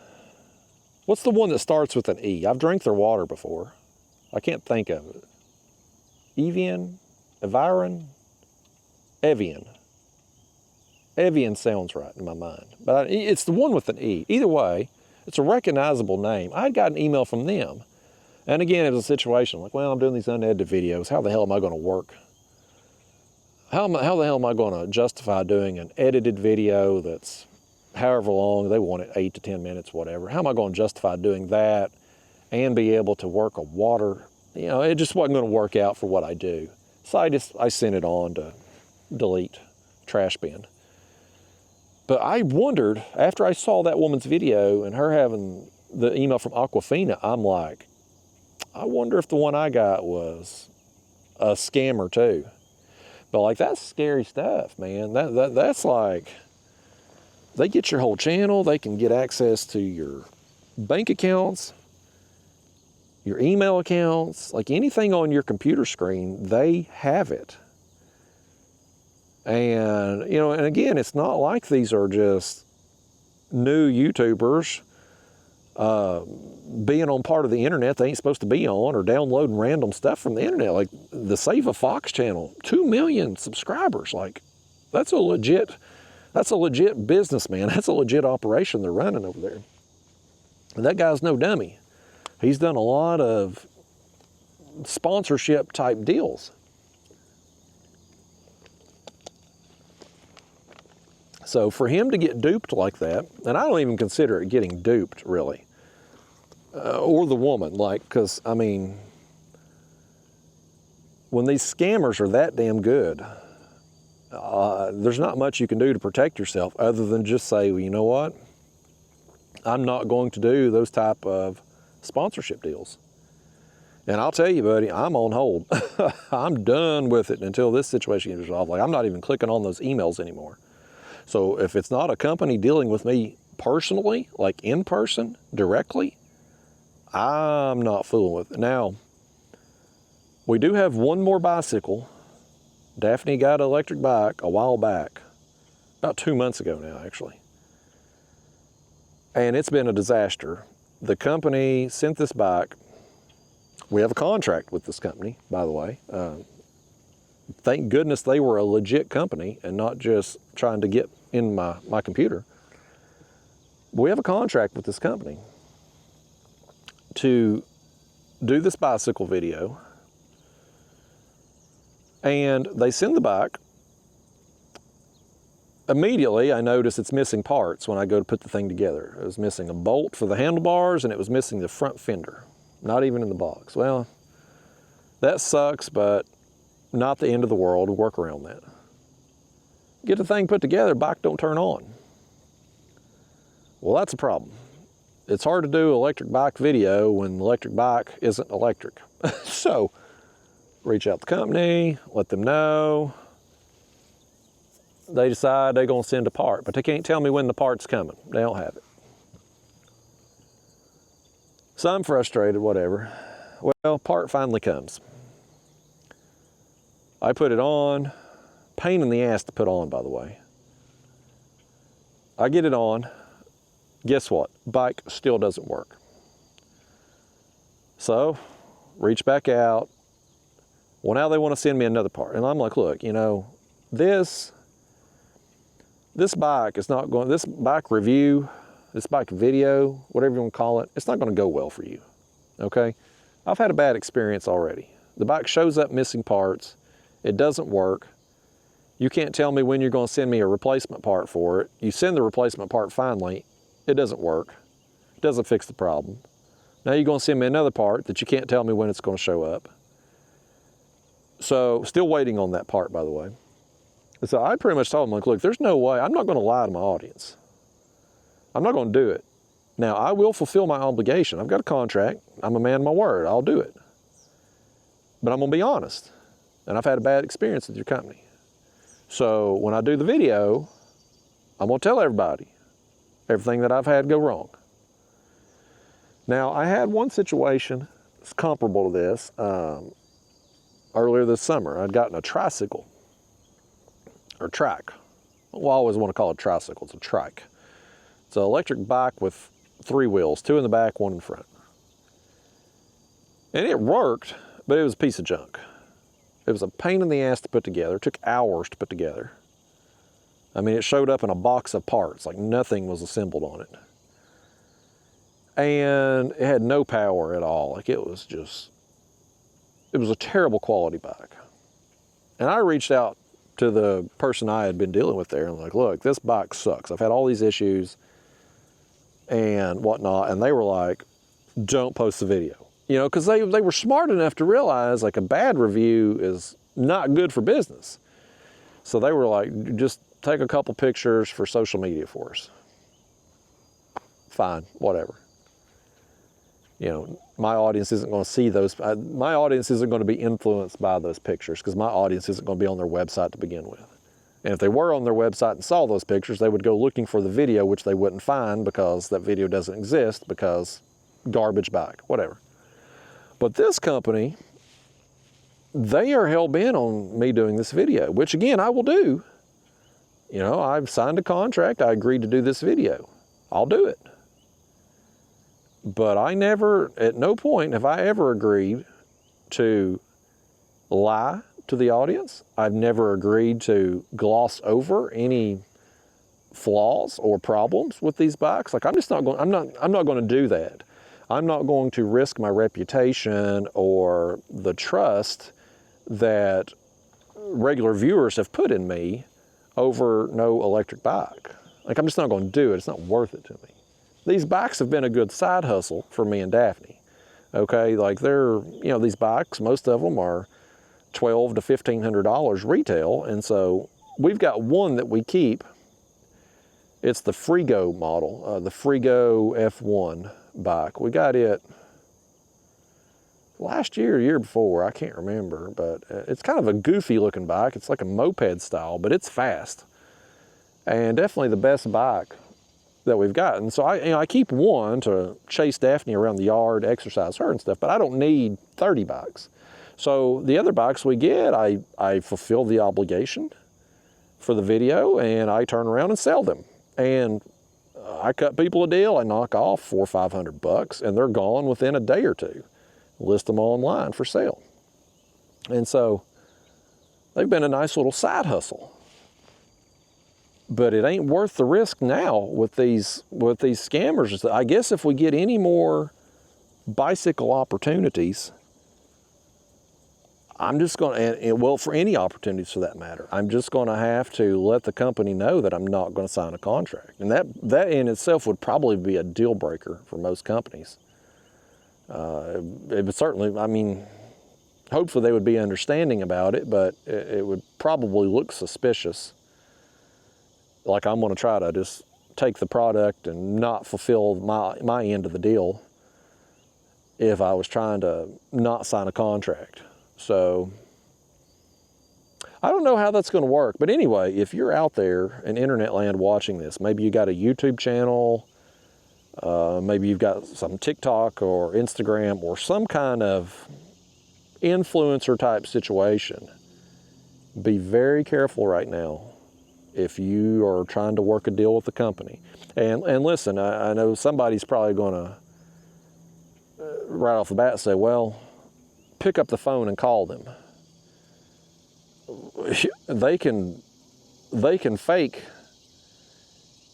you know what I mean? Like they can fake working for the company. They can, and I don't know that they're taking it this far, but if they're making that kind of, which if they're ripping off these huge channels, they're getting some money from this.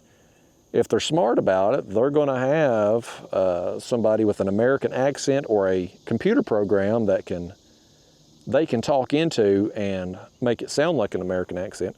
Like they're going to do that for when you call. Oh, we got hit. And they're probably going to create a fake LinkedIn profile to make it look like whatever name they've got in the email is legitimately working for the company. Like they're going to make it look good. You know what I mean? Like these scammers, I don't want to say they're a professional operation because it's kind of glorifying it in a sense, but it kind of is a professional operation.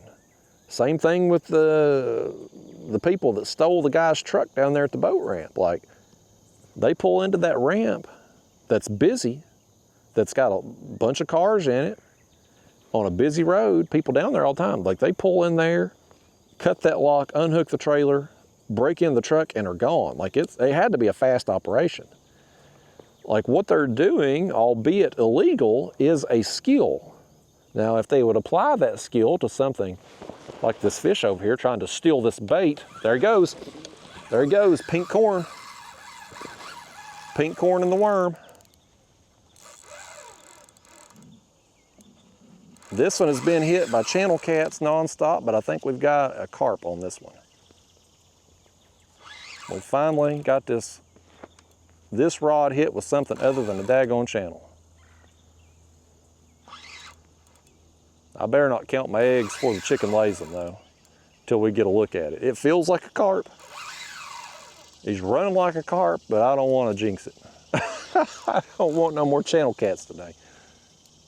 It definitely ain't a turtle. We know that for sure.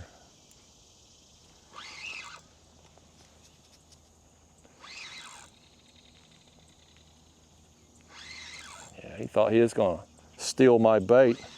This fish ain't as professional as the scammers and truck thieves.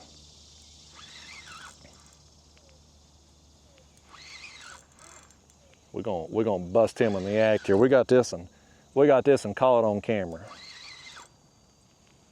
He's like to catch a predator, getting the perverts in there going after the children and stuff. What was that guy's name that hosted that show? I can't remember what that guy's name. He was a news anchor. I don't know if he's still on TV or not.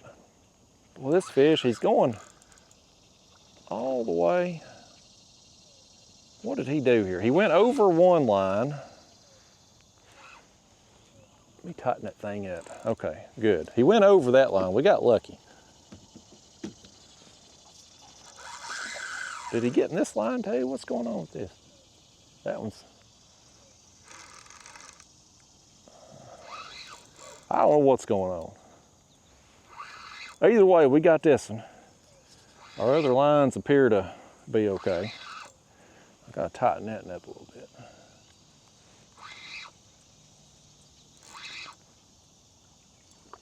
Yeah, there we go, buddy. There we go. Carp number 3 landed. Come over here, carp. Come here. I can't get these people to net you. You gotta let me do it.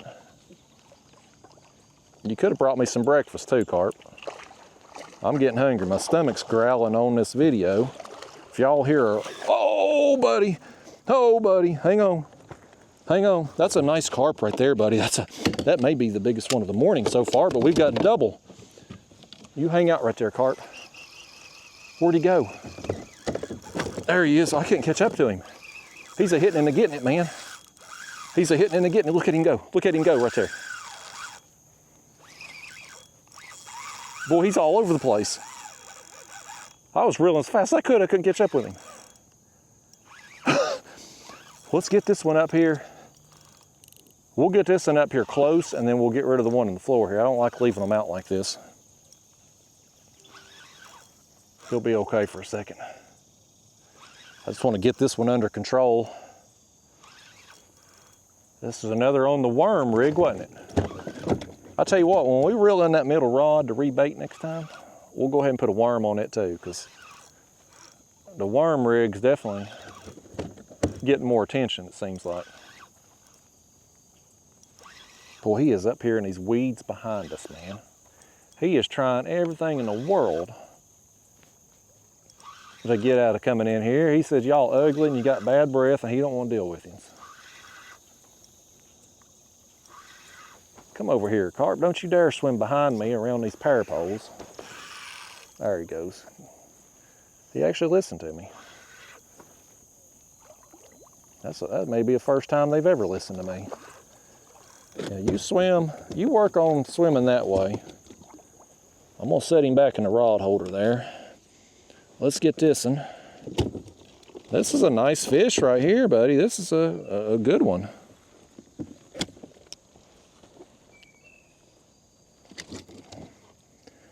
Where's it at? There's the hook.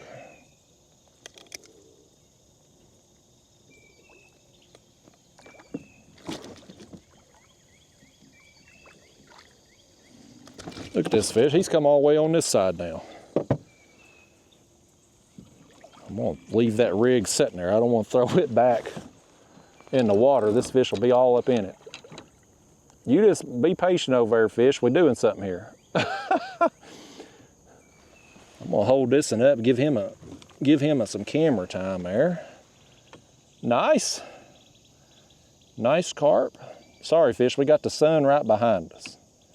I wanted shade this morning, not the best photographs. This fish says I chose wrong. He ain't happy with my decision. This fish, buddy. What has he done here? Where's he? Okay, he's over here now. Let's go ahead and get this one landed. He's acting out. He's acting a fool here. He didn't want his friend getting no camera time. He knew his friend was bigger than him and that we was gonna be more impressed with his friend than we are him, although he's no slouch. This one here's no slouch, folks. He's got a little size to him. I don't think he's the smallest one of the day. Oh. Ornery thing. This one's had a bad attitude from the very start. This one here, he ain't even got his truck stolen. He ain't even had that happen. And he's got a bad attitude. Well, this is fun, y'all. This is what I was hoping to get. Doubles like that with those incredible runs, like, that's what I wanted today.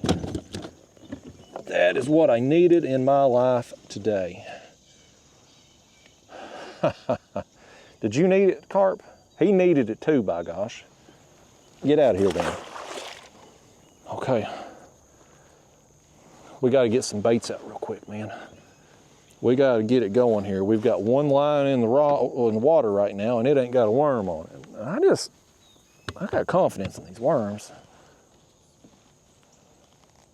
Carp seem to like the worms. I don't know if it's a seasonal thing, but we've caught a lot of carp on the worms. They ain't got no buffalo today, which is obviously what we were hoping for, what I was hoping for anyway, with using the soybean meal in place of the panko. I guess at the end of the day, you know, it really doesn't matter. Probably on the pack bait materials. You go online, hell, scroll through my comment box. There's a million pack bait recipes. Everybody's got their own favorite. You know what they all have in common? They all catch fish. They're somebody's favorite recipe because they've caught fish with it. So I don't know that it really matters. I mean, when you get right down to it, the pack bait, whether it's soybean meal in this case, or panko breadcrumbs, or corn flakes, frosted mini wheats, oats, whatever, it ain't stuff that's carp are finding out there every day. There are no carp grocery stores. They're not going down there and getting them some Quaker Oats, you know. So it's about just getting them something that they will eat in their face. And if you do that, I think you're gonna have a chance at catching them. But by gosh, I was talked into this soybean meal, and we got 50 pounds of it, so we're rolling with it. And it's working. We are getting fish with it. I just lost half of it right here. We still got half of it on. I think it will pack better once I get the consistency right. I just didn't have enough liquid today. That was my problem today. Not enough liquid with it. I put too much soybean meal with not enough corn and juices is the problem. We'll get it dialed in.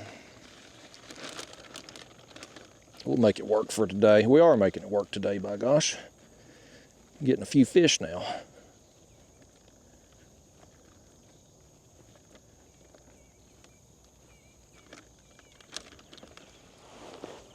Sticks to my hands better than it sticks to that feeder, don't it?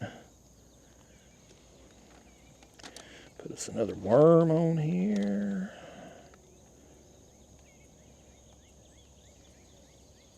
Dun, dun, dun, dun, dun. Okay.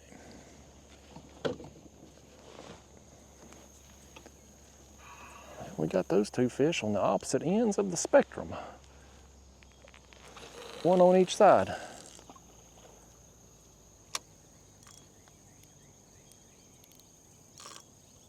Looks like we got company coming over here.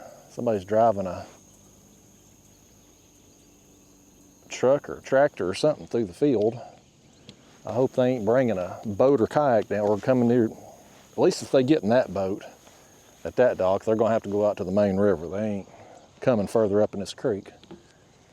Let's go ahead and reel this one in and stick a worm on it. You want to? Let's just go ahead and do it.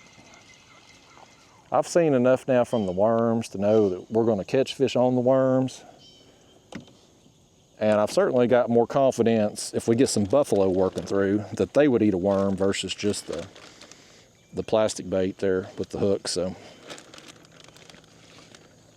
we'll go ahead and stick a worm on it too, rebait.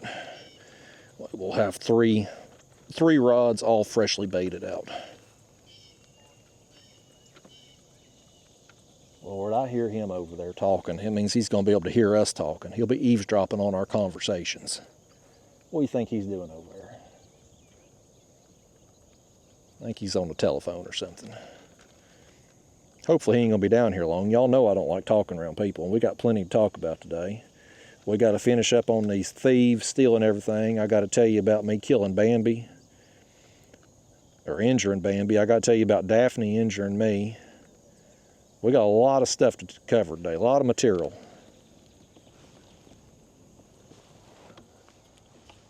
Lots happened since I was able to get a productive trip out anyway. I didn't cast that one as far as I wanted to. We'll roll with it for the time being. I may end up reeling that one back in and casting it further. Lord, I got kids over here hollering at me now. God help me. Lord Almighty, y'all. I hope they're getting ready to go out on that boat maybe, and they definitely ain't coming back this way in that boat.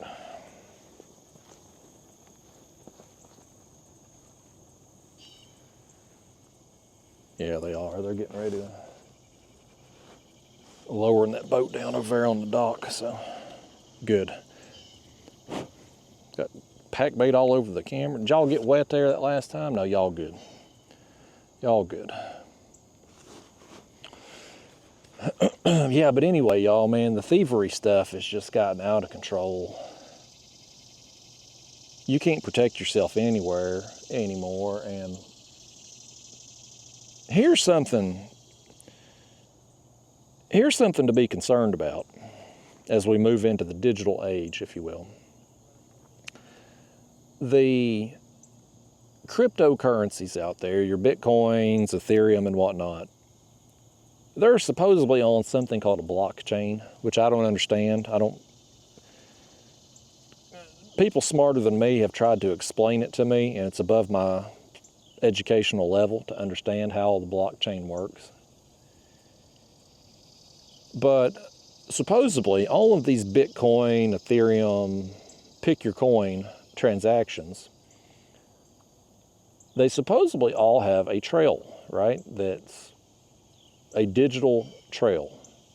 So you can follow that individual Bitcoin from person to person, transaction to transaction.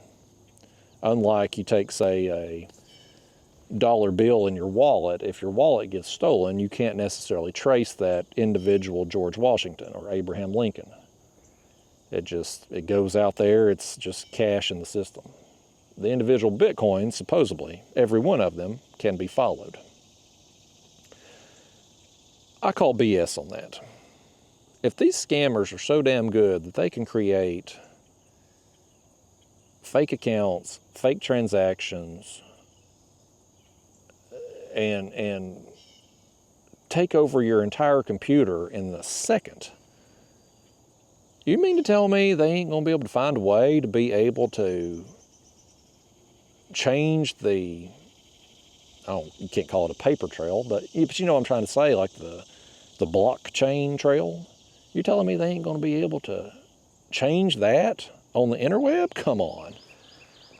Like, I don't trust them things. Now, I've got a little crypto just for investment purposes. It's more of just a speculation type thing. I don't count on it for retirement, but I've got a little bit. So if it's a home run, I'm rich. And if it goes completely bust, I'm not really out anything. But I don't trust it as far as I can throw it, and you can't throw it because it don't really exist in the tangible form. So I don't know what's going on in the world today, man. I don't know how you get on top of this stuff. You know, most of these scammers are overseas, so there's no recourse anyway. But even here in the United States, when a thief gets busted, I mean, you scroll through your social media. How many times you see a video pop up of somebody with an entire buggy full of stuff at Walmart or Home Depot? They're just walking out, and there's a video because somebody confronts them. But that kind of thing happens all the damn time, and they don't get confronted. Nobody catches them. They just walk right out. Entire shopping carts full of stuff. Middle rod. Middle rod. This is another channel cat. I think it's another channel cat. They're after the middle rod now. Let's tighten that one up. I have told you all to tell them 3 times now, leave these baits alone. And either y'all won't tell them or they won't listen, and he just come off.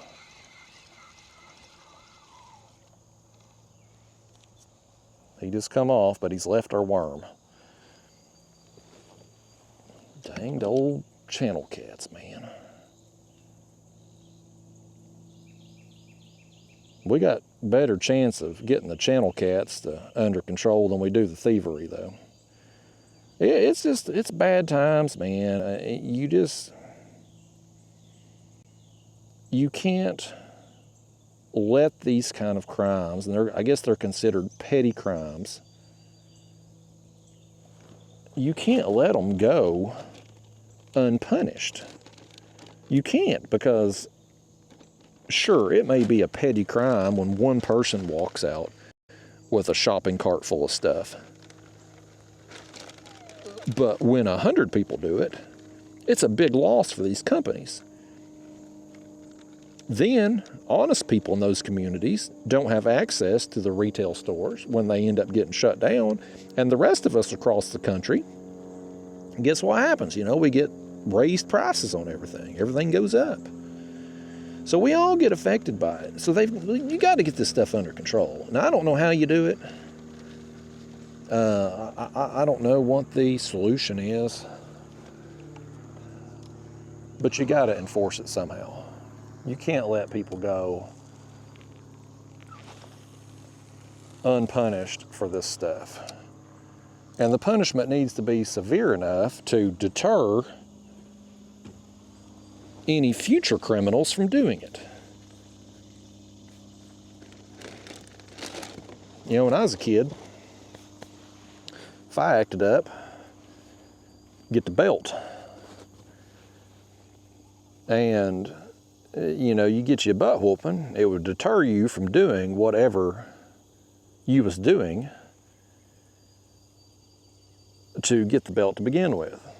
Or if, you know, if I was at my great grandma's house, it'd be a hickory switch that I'd have to go pick. That's what she say, you're gonna go pick your own switch. And that would deter me oftentimes from continuing to do whatever it was that I was doing to make her want me to go get my own hickory switch.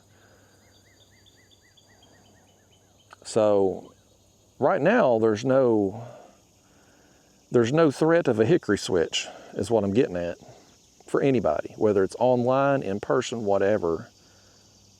There's no recourse. There needs to be recourse. We've got to do something.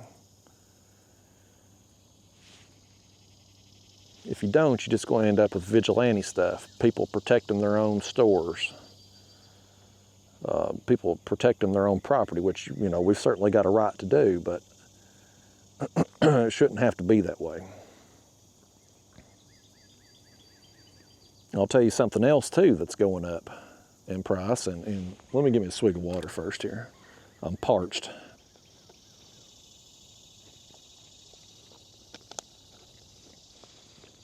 Before that, look at my hands, man. This dang soybean meal. One thing I don't like about the soybean meal compared to the panko already is it sticks to your hands more. It makes a mess more. Like my kayak here, look at my kayak, man. I got crumbs everywhere. You make a little bit of a mess with the panko, but not like the soybean meal. Like it seems to stick to hands worse than the panko. That may or may not be a problem for you. If we could lean over and like wash my hands every time, it probably wouldn't be bad, but if I lean over that far in the kayak, then my poles come loose that's holding us in place. But here's another situation where our prices are getting raised for something that's out of control. So, and this is last week now. Again, I know the videos, because I was ahead on videos, it looks like these, you know, the video, there's been no disruption for you, but there has been for me as far as filming goes. But anyway, I was on a bait run, or on my way to a bait run last week. And I hit a deer. I say I hit a deer. I think the deer hit me. I was moving so slow, I felt like the deer probably ran into me, legitimately ran into me. But either way, I was going maybe 20 miles an hour, 15, 20 miles an hour. I'd already seen Bambi's friends, so I had slowed down considerably. And I was almost to the boat ramp when it happened. So I was going slow. But here comes Bambi, kaboom, flips over my hood, and off Bambi goes. Bambi was apparently not seriously injured. 2 years ago when I hit Bambi's cousin, I killed Bambi and totaled my car. This time, much slower speeds. Bambi walks away with bruises. I walk away with damage to my car. So, ultimately what happened was the plastic piece on my car's grill got busted, and the emblem there in the front got busted. I had to go down and I took it to a body shop. I looked it up online first, the part. And I watched some videos and I'm like, I think I can fix this. I'm not the most mechanically inclined person. But I watched some videos. I'm like, I think I could do this, but it was going to be labor intensive. I was going to have to take off my lower bumper to access the area to take the old grill out, put the new one in. And I was like, I don't want to fool with that. It's just, I'm going to take it to professional. So I took it down to Body Shop. They were excellent, by the way. I took it in there, Irvin's Body Shop there in Loudon. They were awesome. As soon as I took it in, I was like, what's the process of getting an estimate? I figured I'd make an appointment and come back. Dude walks out right away and looks my car over, gets me an estimate right then. And I caught a break, really. The only part that needed to be replaced was the plastic grill and the emblem. There's a strip of chrome above the grill and below the grill. Each one of those strips of chrome, they might as well be damn platinum as much as they cost. $200 a piece for those strips of chrome. Thankfully, those were intact.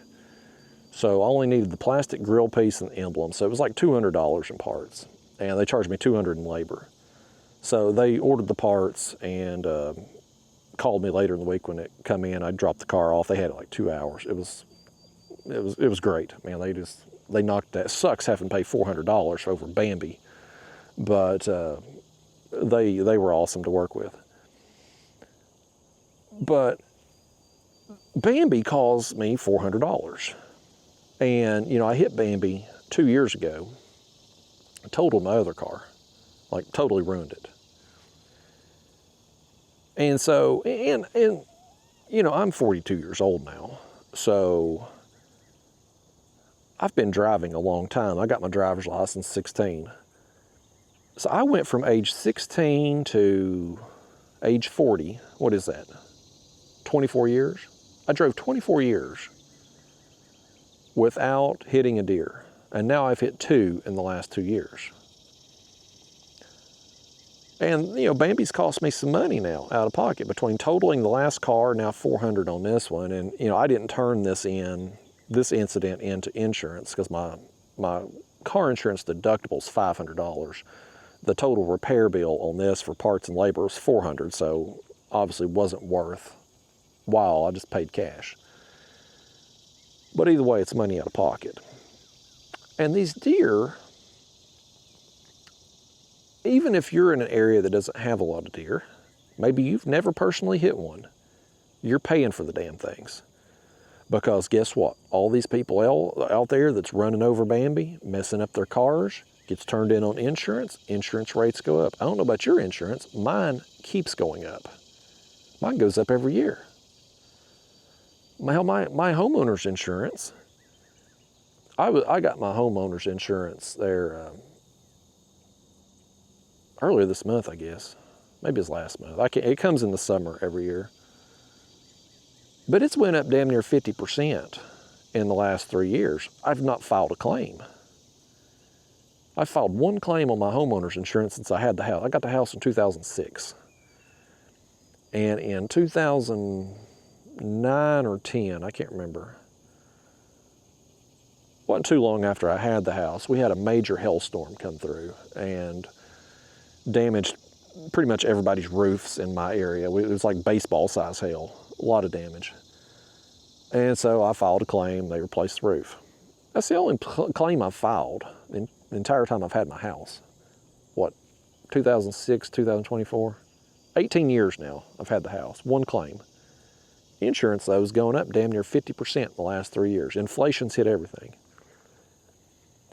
So my point is with these deer, they're causing a lot of problems. People are running them over, they're damaging their cars, their vehicles, sometimes personal injuries too. I mean, sometimes you hit a deer going 70 miles an hour down the interstate, I mean, that can kill a person.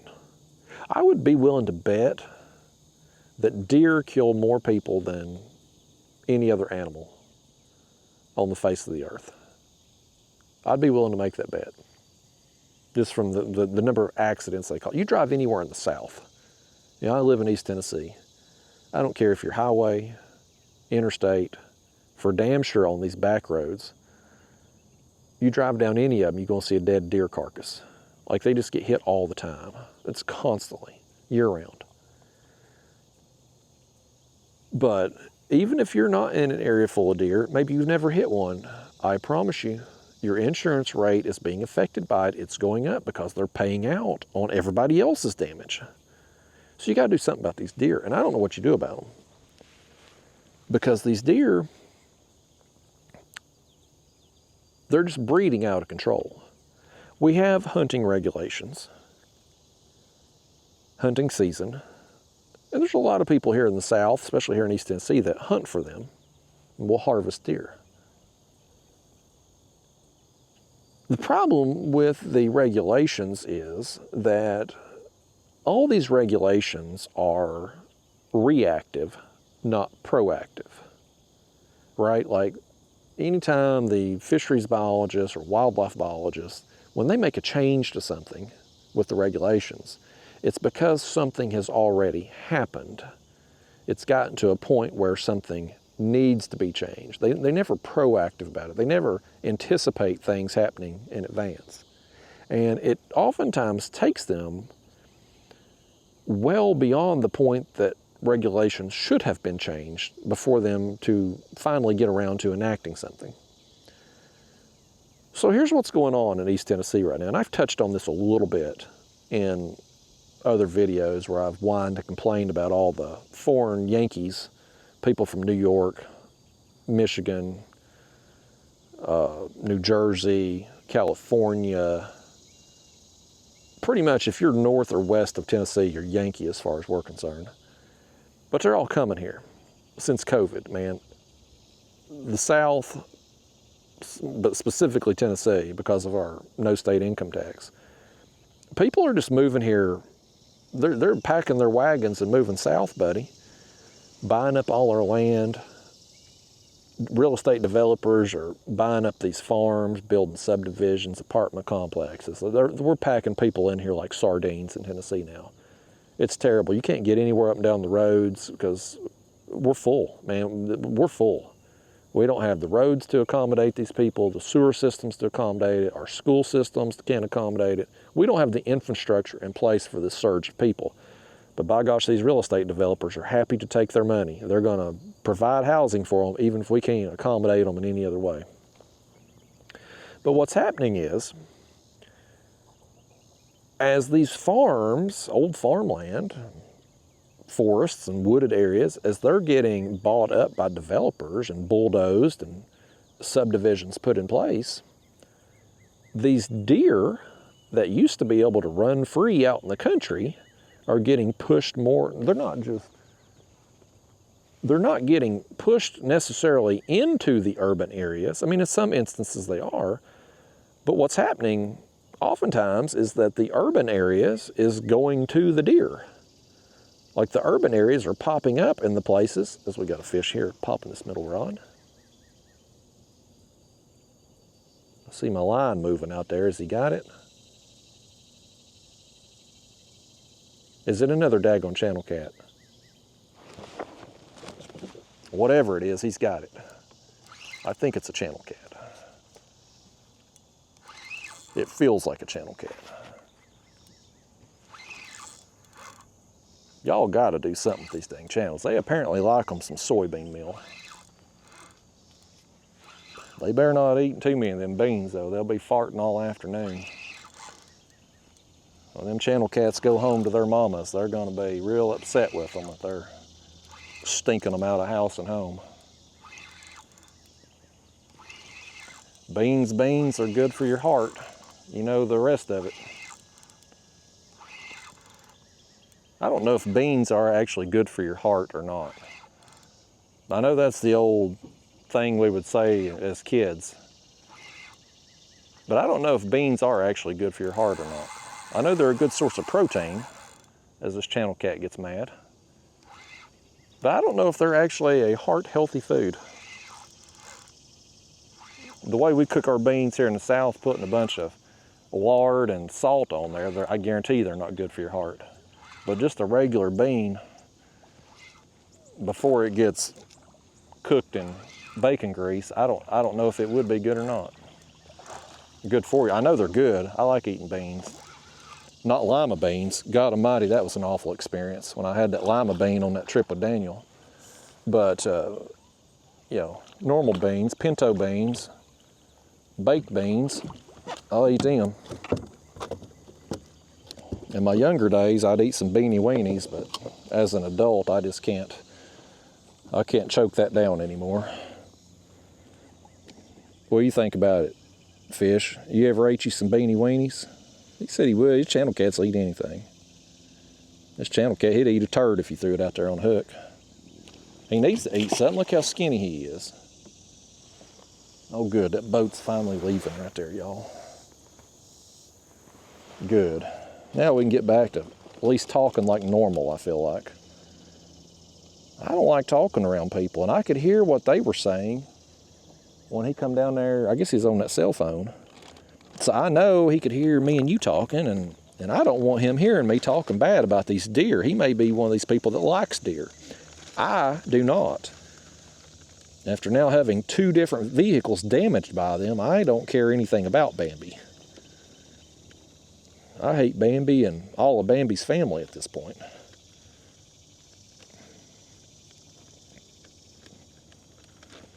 See how that stuff just sticks to your hands, something terrible? The panko ain't that bad. I mean, it sticks a little bit, but you can dust it off. I've seen some people use, they'll do like some kind of cereal mix, and they'll pour a can of soda in there, like a cherry soda or something like that, and some geese that serenade us. The geese want a cameo, apparently. There they go. The Mighty Ducks Flying V. They're ready to score a goal on Russia. What was that, Mighty Ducks 2? I ain't watched Mighty Ducks movies in a long time. Those were good movies as a kid. I threw half the pack bait off again.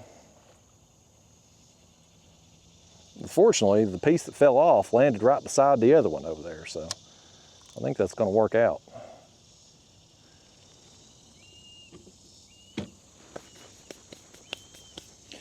But back to the deer. So these real estate developers coming in, they're buying up every piece of property they can. If it's a city lot, there's an apartment complex going in.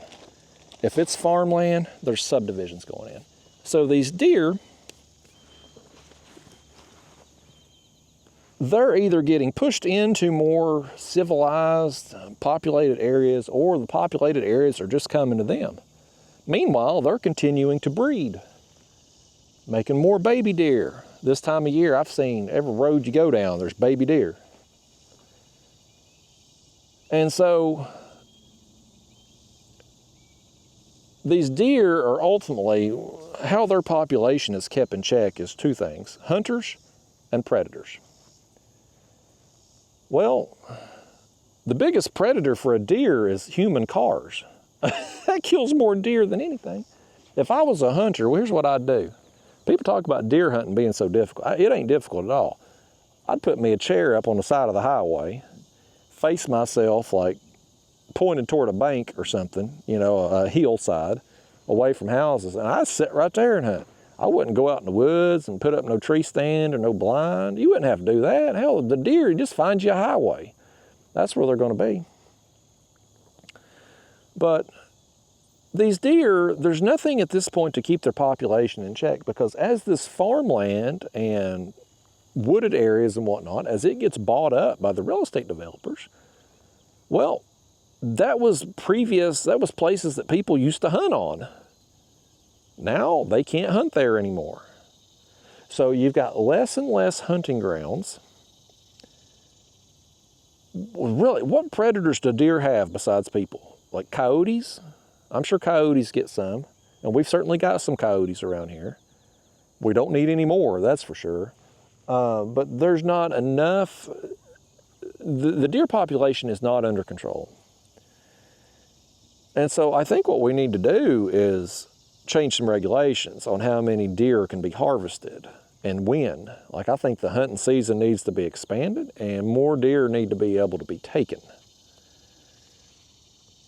And I don't think hunters would complain about that. I think hunters would certainly like more hunting time. They obviously like hunting if that's what they do, you know, and most of the people that do hunt, at least around here, sure, they do it for the sport, but they also, a lot of them do it for the meat. I mean, it's a source of food for them. Most of them will take the deer and either process them themselves or take them to someone to be processed, and then they've got a freezer full of meat.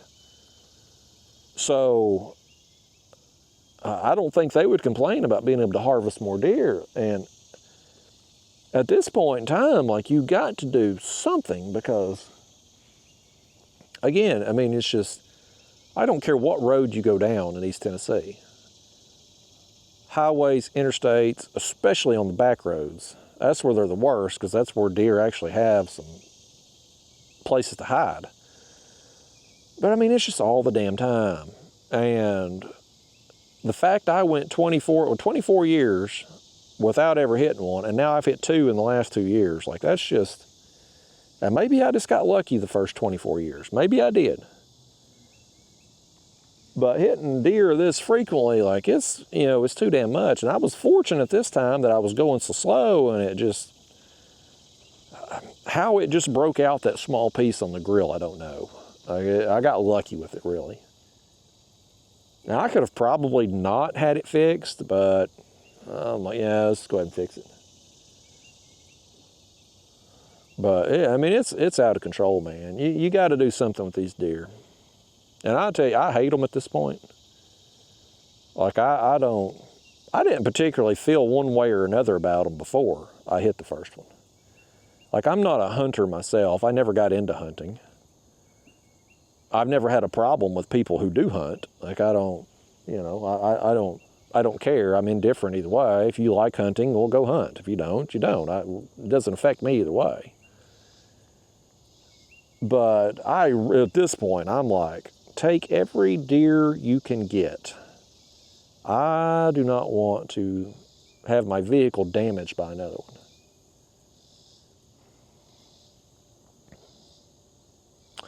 And I had people, after I wrecked my car a couple years ago there, I had people comment in the comment box, and they told me to get these things called, I think they're a deer whistle.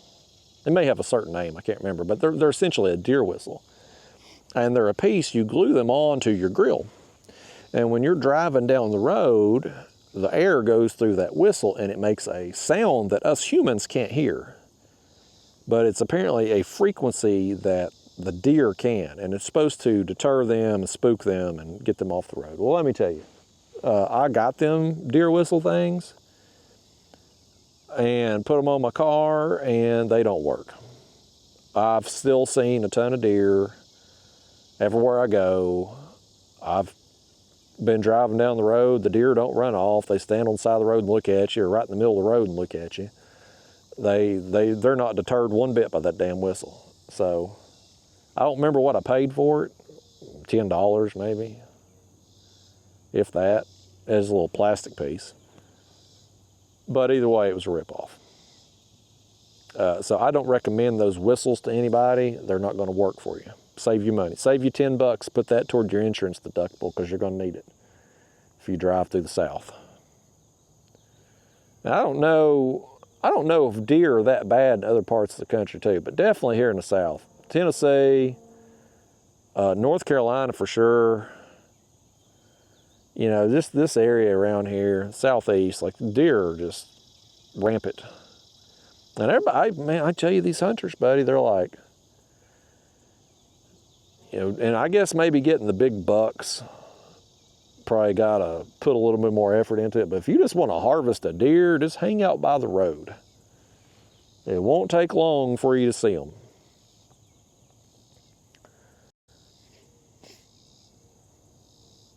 But if we could, you know, if Tennessee would put a stop to all this damn real estate development, at least until we have the infrastructure to handle all the people coming in. Well, maybe hunters would have more access to land for longer and could get the population back under control. But Tennessee, we're allowing everybody, buddy. Is that rod over there got a little tug? I thought the bite was really going to turn on. We got them 2 carp in a row right there, especially when they were on each side. But it ain't really turned on, has it? It's been kind of a slow bite here today. Definitely different. I think if you want to see where I fished this spot before, it would definitely be the last edited carp video for sure. I can't remember when it was posted, March or April. The water was still down because I was standing over here. But I mean, it was lights out. Now it was easier then to kind of get our baits. There was less water then, if you will, because the water was down so far. Like we could more cast into that bend. I may not be casting far enough to kind of get out there in the deeper water, and with the sun over the trees here now, that maybe, I don't know if maybe we need to cast out a little deeper potentially.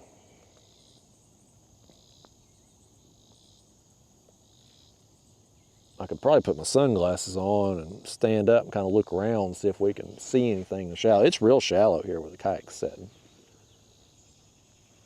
but it progressively gets deeper. And I think, I didn't have the graph on, but I think it's 6 to 8 feet out there at the deepest part of where it loops around.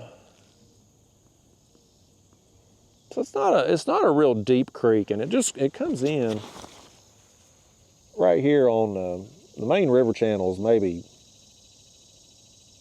I don't know, I'm bad at distances, but maybe a couple hundred yards or so past that dock right there, 200 or 300 yards past it. Like we're pretty close to the entrance of this creek. I thought about actually possibly setting up out there in the creek mouth itself, but with it being a weekend, I thought, you know, there might be some bass fishermen working that shoreline. Would be getting hit with some boat wake because boats go up and down, and I'm like, you know, let's come back in here a little bit, or at least we won't get pounded with boat wake as boats go by. And so far so good. The only people we've seen is that guy they own the boat right there, and of course they went the other way. So far so good. I just wish we had got a little bit more fish. It's not a bad day. I mean, we're getting some fish. We've got a couple good quality carp, but I'm wanting more. That's what I want. You always want more, but I want more today. I've had just those lousy catfish trips. I've not been getting skunked, but 2, 3 small fish over 4 or 5 hours. Just not good trips. I'm gonna try to, here's what I wanted to do. I'll tell you what I wanted to do, but I don't think it's gonna happen. I'm gonna make a run tomorrow morning and catch some bait, hopefully catch some bait. I'm gonna hit an area where I got skipjack at a few days ago. Hopefully they're still there. But I'm gonna do that in the morning. And what I had thought was, if I could get enough bait to, you know, at least give me a couple days worth, I would just take off and go to Alabama. Because I've got a tournament down there next month, but it's so far away, like it wouldn't be necessarily, as far as pre-fishing goes, I wouldn't really learn anything as far as a pattern or a place that I necessarily want to fish for the tournament, but the bite has been much better for catfish in Alabama lately. Like I'm seeing a lot of social media posts from people in Alabama doing really well. I'm not seeing anybody around me right now doing very well. So I thought it might just be nice, get a change of scenery and go down there for a couple days and poke around a little bit on Wheeler. But I think the weather's okay tomorrow, but right now the forecast after that is spotty storms and stuff, so I don't really want to go down. I don't want to make that drive down there and not get to fish. So I'm definitely going to go out tomorrow and make a bait run, but I don't know where I'm going to end up getting to use those baits at. If the forecast changes, I'll probably go to Alabama, but if it don't, I'll end up just keep grinding around here. We will eventually get back on them. I mean, it's just, I'm in a slump right now. This line here went slack. See a fish over there on it, or?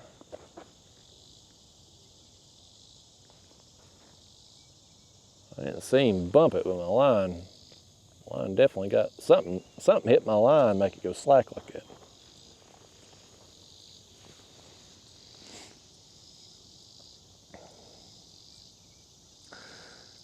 But it would be nice to catch a big catfish again. I feel like it's been too dang long at this point. Something is messing with that line over there. I've seen it jump a little bit again. Maybe another channel cat. We're due for another channel cat with the way things have gone so far today, ain't we?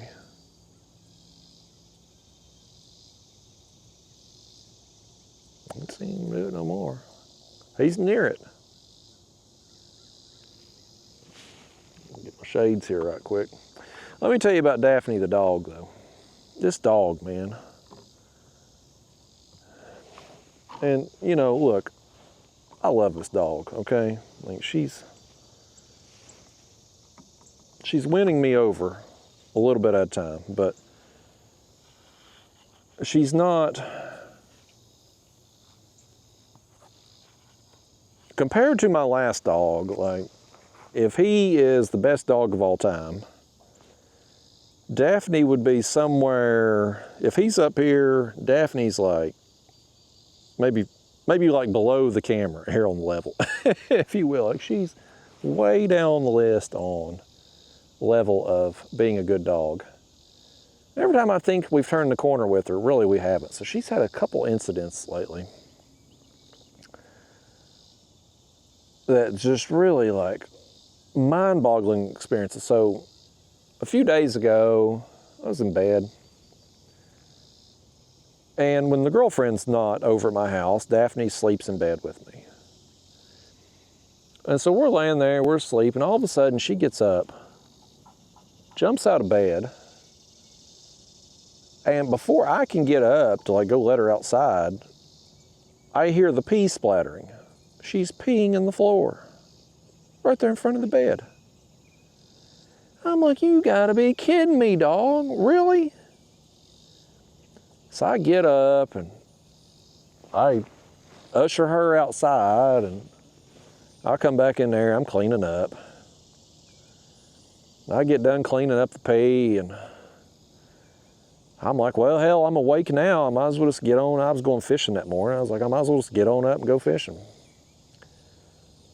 So I go to the bathroom, wash my hands, you know, where I'd cleaned up her mess, and brush my teeth and get dressed. And I finally glance at my phone, see what time it is. Hell, it's a little after midnight. You know, my dumb ass, hell, I'm getting up like it's time to start my day, and it felt like it was. I hadn't even been asleep that long. Well, after midnight. We just went out. I just let her out at like 10 o'clock. So, anyway, we have that happen. And when was this? I guess that was last week that happened. Because then, this past weekend, was the weekend? Y'all, I'm so terrible. My memory's so shot with remembering what day is what. I remember what happened, but I don't remember damn calendar day. But anyway, she pees on the floor.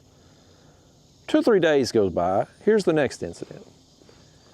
So, I've showered, I've gotten ready, I've got plans that night. I'm going to the movies with the girlfriend. We're gonna go see that Twister movie.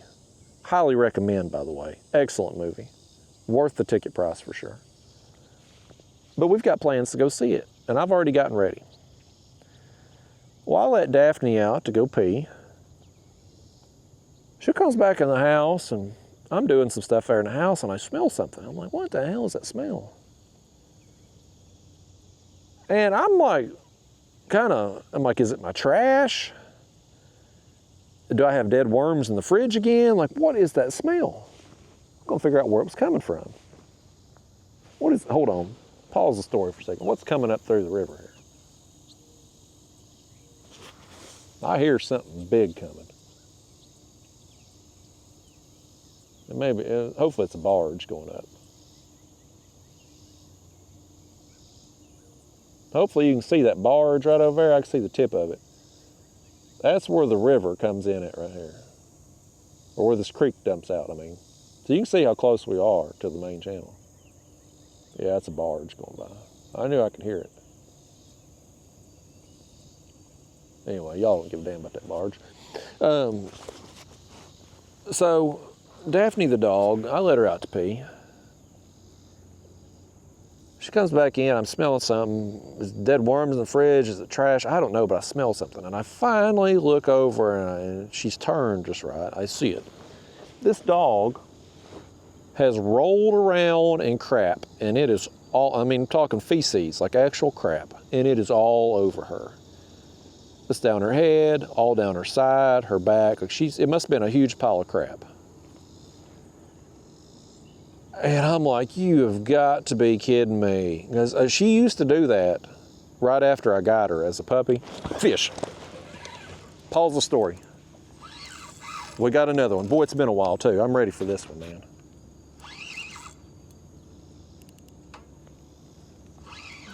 Y'all wave over at that barge. Tell them we got a fish over here. They might want to slow down a minute so we can show them the fish we're about to catch. It'd have to be terrible to be, on one hand, I guess it'd be good to be on a barge because you'd be kind of working with a limited crew. You wouldn't have to be around the general public, so that would be nice. But at the same time, every day you go to work, you're going to be surrounded by water and not be able to fish. What is this? Is this a buffalo?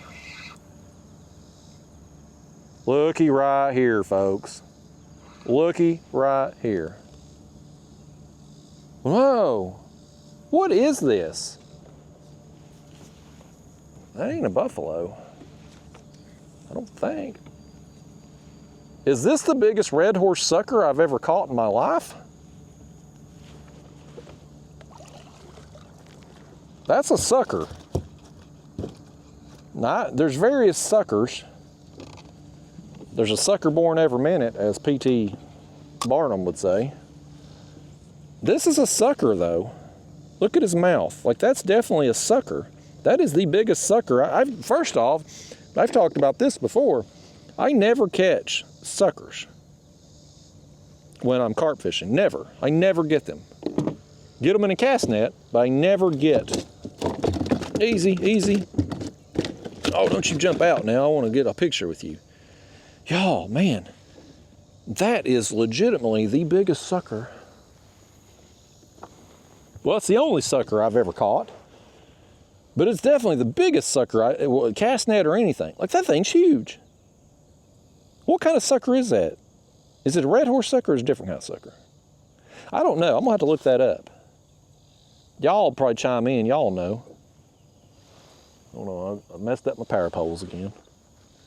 Here, I'm gonna put y'all up here. Get a picture of me with this thing, would you? Let me touch that screen. How do I get the screen on this thing? Maybe it is on and I can't see. There it is. Can't see with my polarized glasses. Can't see that screen. I want y'all to hold this thing up. Y'all, this sucker. Well, I guess. Oh. I mean, he could have technically been, he's wild. He could have been significantly smaller. He'd still be a PB since I've never caught a sucker on rod and reel before. But this thing, I mean, this is bigger than any one I've ever caught in my cast net even. Look at that. That's awesome. You can see his mouth there. That's where it's different. I'm gonna have to look up what kind of sucker this is. Watch it be some tarp record, you know, Tennessee Angler Recognition. Watch it be one of them or something. I don't even know if they even qualify for a tarp. I don't have any measuring tape or anything to measure it, but I'm not gonna. As big as he is, he'd be a nightmare to cut up, so I'm not gonna use him for bait. That's awesome though, man. I saw him at first. I saw his color, I thought it was buffalo because he looked kind of white. And then I saw his face, I'm like, no, that ain't a buffalo. That's pretty cool. Anytime you catch something new, it's pretty cool. I've talked about that before. I'm like, what do you have to do to catch a sucker? I get them in the cast net, but like, what do you have to do to get them on rod and reel? They're eating something out there. Never catch the daggone things. That's a first. Nice. Y'all will go the rest of your lives and never see anybody that happy to catch a sucker. You'll never see it again. A fish that's considered a trash fish. And see me get excited about it, but I am. It's pretty cool. He can have that extra piece of worm he left on the hook. I'll give it to him. Let's see if we can pack some more on here that we'll throw off on the cast.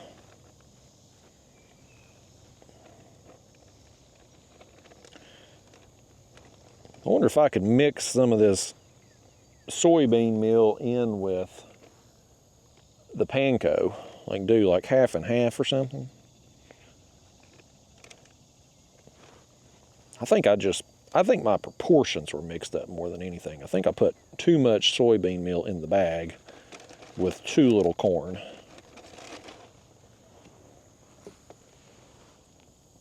Oh, I think that damn boat's coming back already. They wasn't gone long, was he? It took them more time to get that boat ready and get it off the dock than what they was out there actually on the water.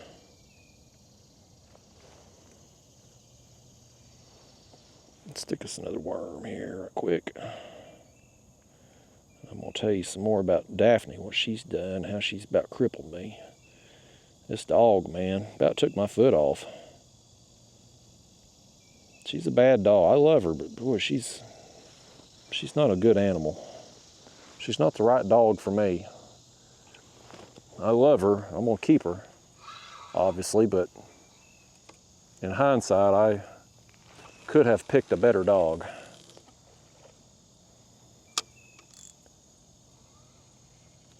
Okay. All right. Let's put our worms up. My bag here is messed up. It ain't wanting to close anymore.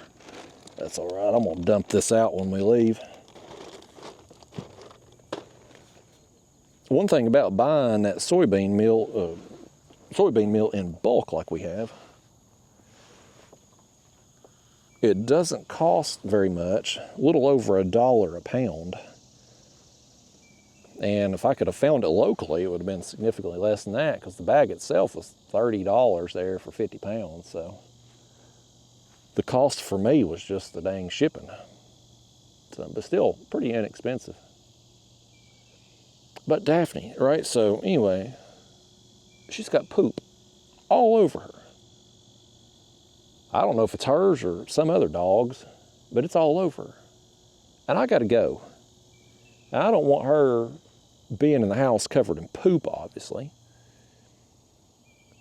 And I know if I leave her outside unattended for long, she'll dig out from under the fence and be gone again. So I gotta do something with this dog. Now normally, when she needs bathed, I just put her in the shower with me. And of course it's always an ordeal because she hates it.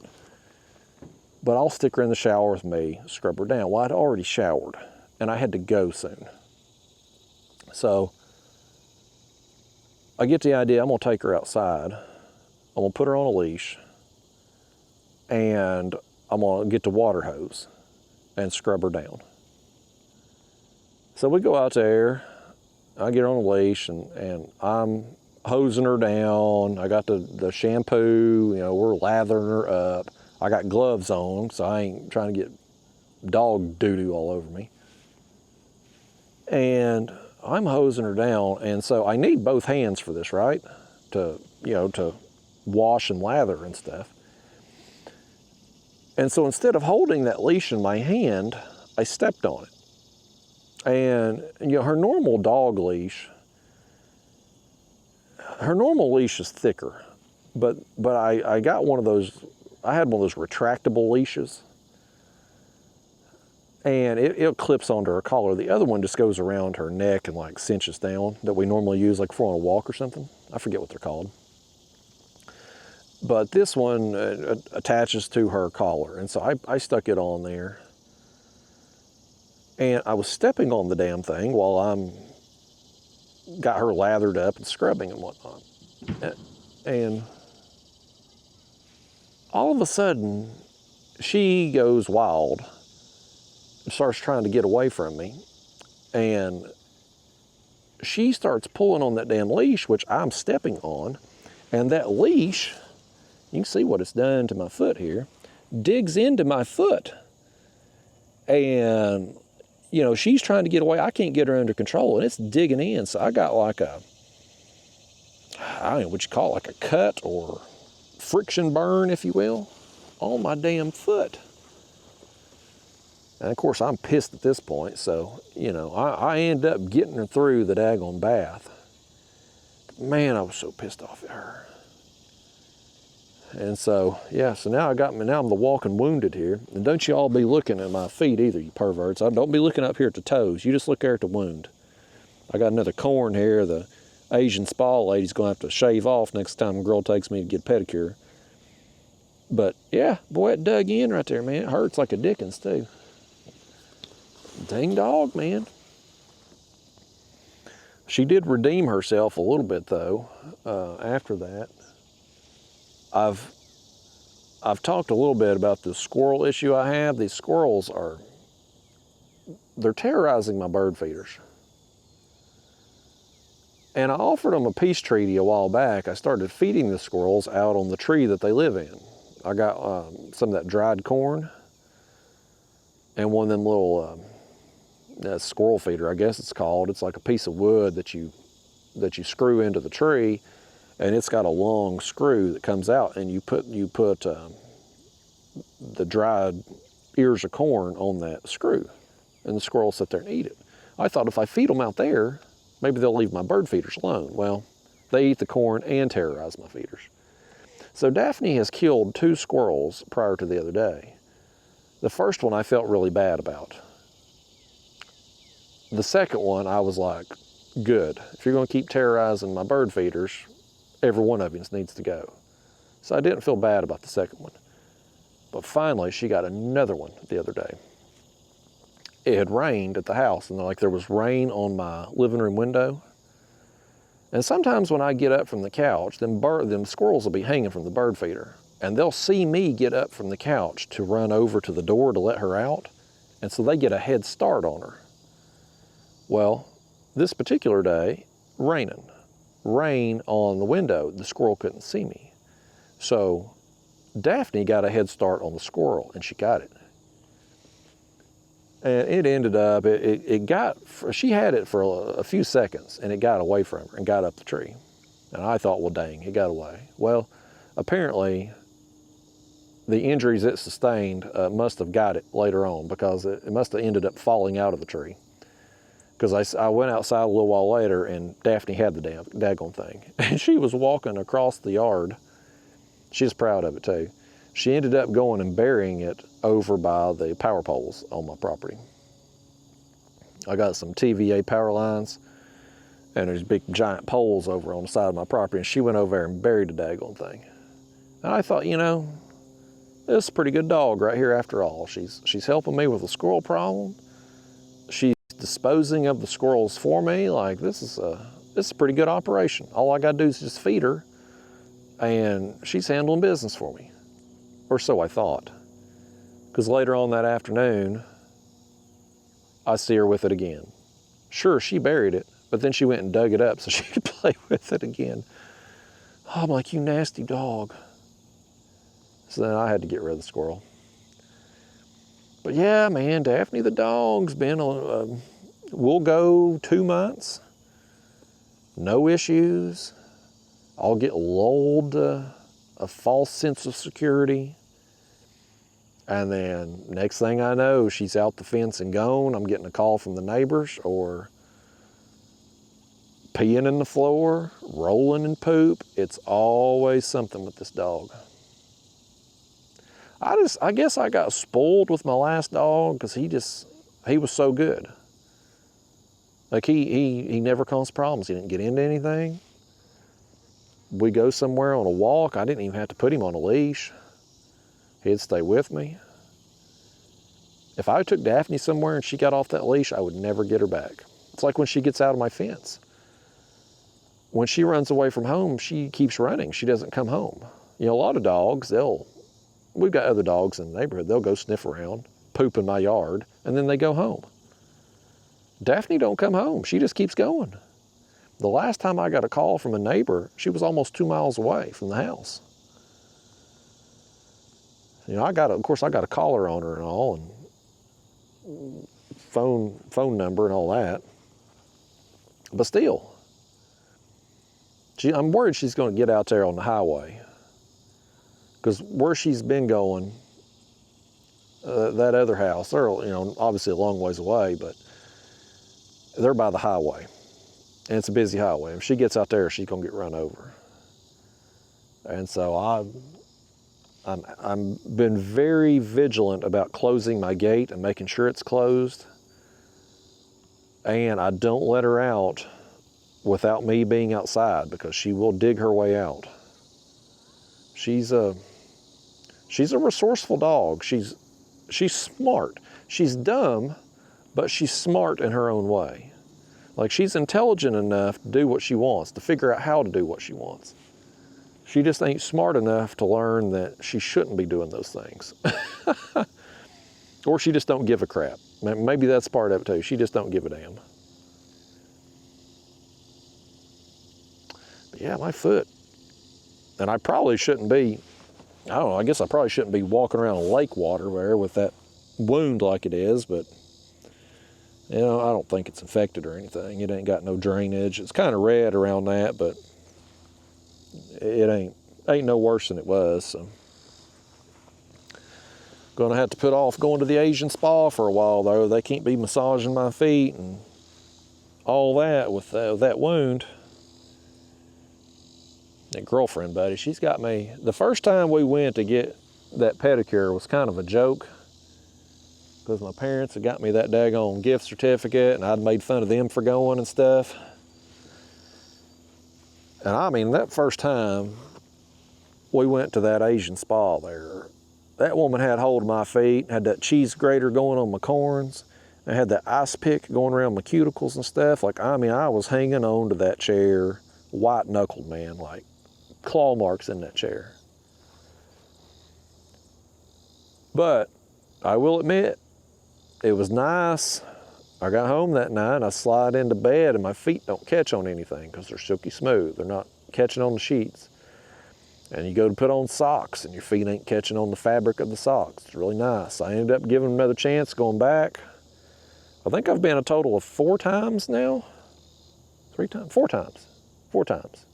So we went to one place twice, and I just couldn't seem to get one of the hot girls to do it. So then we went to another place a couple miles away from there, and I did get one of the hot girls, which was awesome.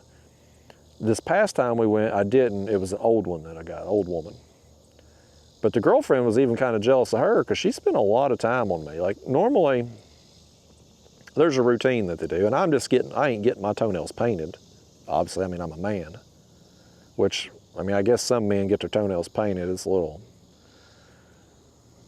well, you know. But I ain't, is what I'm getting at. And, but the girlfriend, when she gets her toenails painted. So they start us both at the same time. And usually I end up having to wait because the girlfriend, when they get done with our feet about the same time, and then hers get painted, and you have to wait them to dry because, you know, can't put your feet back in shoes with wet toenails apparently. Well, this time, this old woman that got me, like, she worked on my feet until, like, the girlfriend's got her toes painted, hers are already dry. This woman's still going to town massaging my legs and feet and stuff. Like, it was pretty amazing. So, the girlfriend was a little bit jealous. She didn't get that kind of treatment.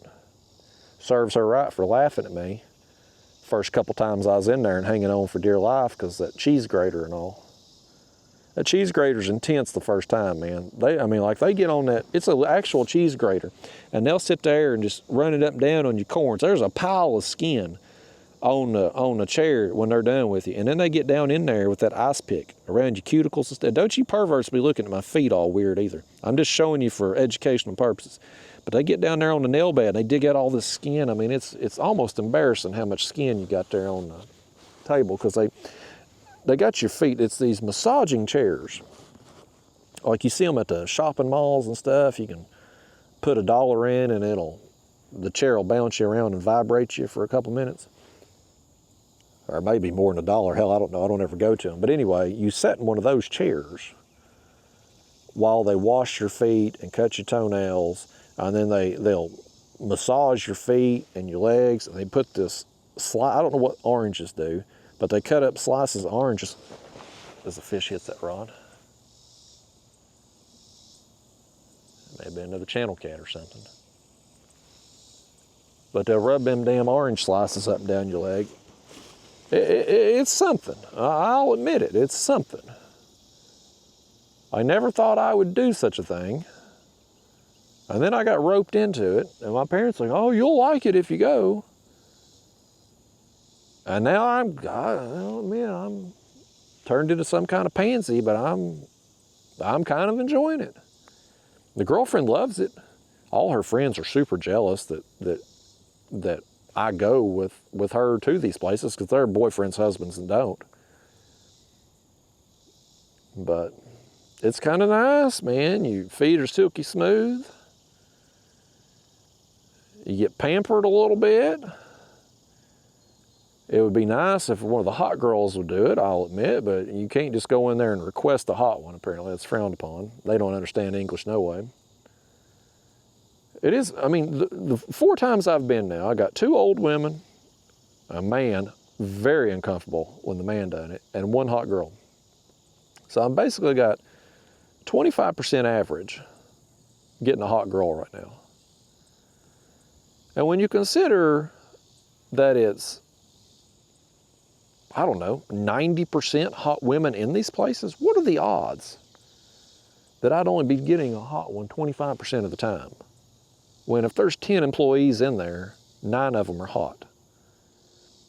It's pretty bad odds. I guess they think a man like me walks in there, he must be some kind of pervert. Best thing I can figure. I don't know.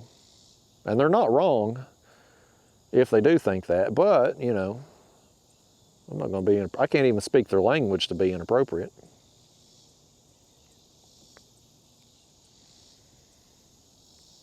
So anyway, y'all, I've had some people, the first time I told the story of me getting my toes done, I expected to just get made fun of endlessly. Like, I thought it was going to be just one comment after another of just people just having a good time at my expense. But surprisingly, a lot of you out there commented that you go too. I'm really surprised at the number of men who go to these. Like, you take somebody like my dad, for instance, and my dad's older. I think my dad's 75 now. I think he's 75. You know, he's got some mobility issues and can't cut his toenails anymore. So I understand that situation. I mean, what is an elderly person supposed to do to cut their toenails if they can't do it? They either got to have a family member do it.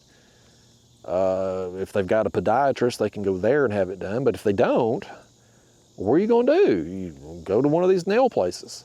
So I get that. But I guess I didn't realize that men who are, I guess, younger men. I guess I didn't realize younger men go to these places. I've never seen another man in one of these places other than staff, people working there.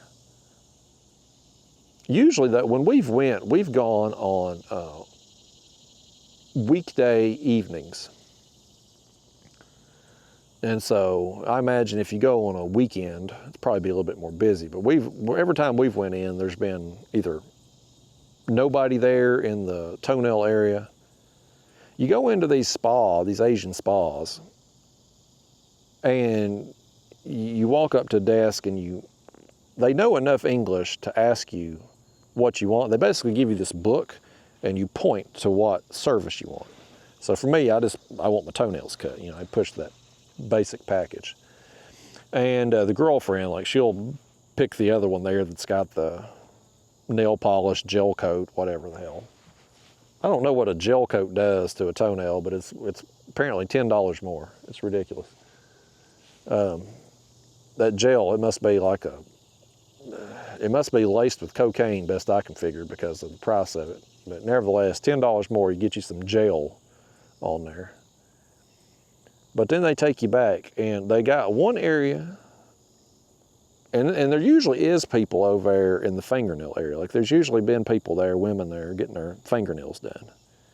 And there's the other area over here, and it's got all them massage chairs, and they got these little basins at the bottom of them that are full of water, and that's where you soak your feet for a little while, and then they massage your feet and clean them and everything, and then they start cutting your toenails. And that's on a different part of the building. And they got TV sets in there, and they got a little refrigerator. They'll bring you a drink free of charge. It's complimentary. I get a Pepsi. And I sit there and I enjoy that Pepsi while they pamper my feet. And I'll admit I've gotten into it.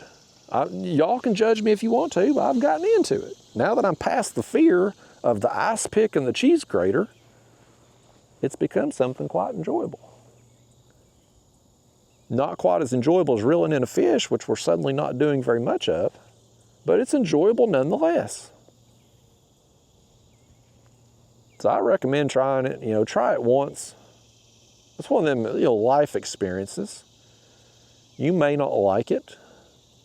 I think you will. You may be traumatized on the first one for sure. But when you get in bed that night and your feet slide right into the sheets, or you go to put your socks on and your feet slide right in, you ain't catching pieces of fabric, it'll change your mind. Plus, if you're lucky, maybe one of the hot ones will be the one to do your feet. Because them places are full of hot women. It's all hot women and an old woman. It's kind of like going to a nudie bar. You know how most of them nudie bars, not that I go anymore, but in my younger days, you go to a gentleman's club and they'd advertise 37 hot chicks and one ugly one. And you know what? That one ugly one, she made a living there too, by gosh. Everybody's got something they like. So even at the Asian spa, them old women, buddy, they can cut a toenail as good as the younger women. They don't look as good doing it. I wish I knew what they were saying though. The last time we went, the woman doing my feet and the woman doing the girlfriend's feet, they were sitting there talking the whole time. In their own native tongue, of course. They weren't talking in English. They don't speak no English. Or if they do, they don't let you know. But I didn't understand what they were saying. They were laughing and giggling a lot. I'm like, are they making fun of my feet? Yeah, I got corns. I don't think that's something to make fun of necessarily, but my feet can't be the worst that they've seen. I got a little hair on my toes and whatnot. I think a lot of people do. I don't know. But I'd like to know what they were saying. Not that I'm trying to eavesdrop, but I mean, listen, I'm not above some eavesdropping. If there's a conversation going on around me, I'm going to listen in. If you don't want me to listen in, then don't talk loud enough for me to hear. But in this situation, because they speak in a whole different language, what are you supposed to do? That's why I want me some computer program, some app that will translate in real time what they're saying. It probably exists. What time is it, y'all? I knew it was getting later in the morning because that sun's beating down on my neck back here. Let's rebait. You want to? It's been a while. I feel like I want to freshen everything up one more time at least. See if we can get, that sun is completely shining on the water here. There's no shade. I don't know if that's going to affect the bite or not. It certainly don't seem to be helping it. I thought by now, I mean, we've got a few fish today. It's not been a horrible trip, but I want more, doggone it.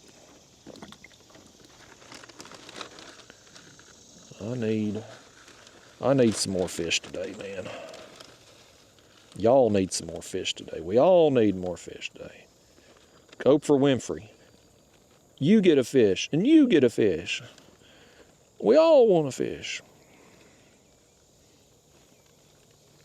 I wonder what old Oprah, I don't guess she's got her TV show no more.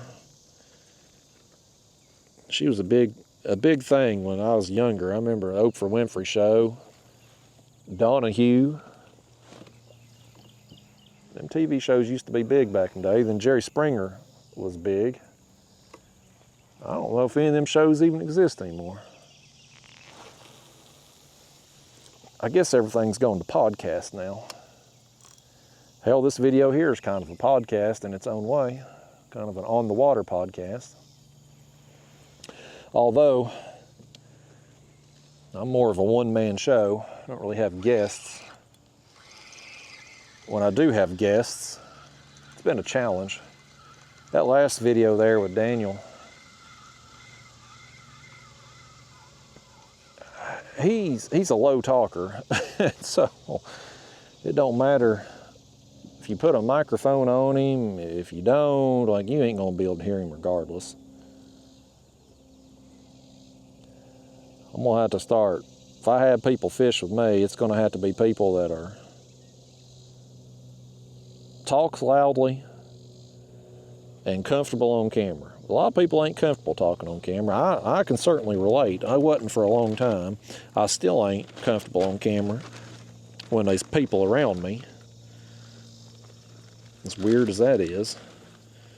But I can totally get people not being comfortable. It took me, I had done YouTube, gosh, I don't know, several years before I really kind of got past the hurdle, I guess, of just being on camera and talking on camera and posting it to the interweb. Like, I just wasn't comfortable with it. Now I'm pretty comfortable with the videos going online. You know, people make fun of me and talk trash about me as I about fall out of the kayak. People talk about me all the damn time, negatively. And I don't even really think about it anymore. It's just par for the course. You just get used to it. I'm not really as self-conscious about it as I once was, but it took a while to get there. Like, it wasn't that kind of thing. I didn't get to that point overnight. It took a few years.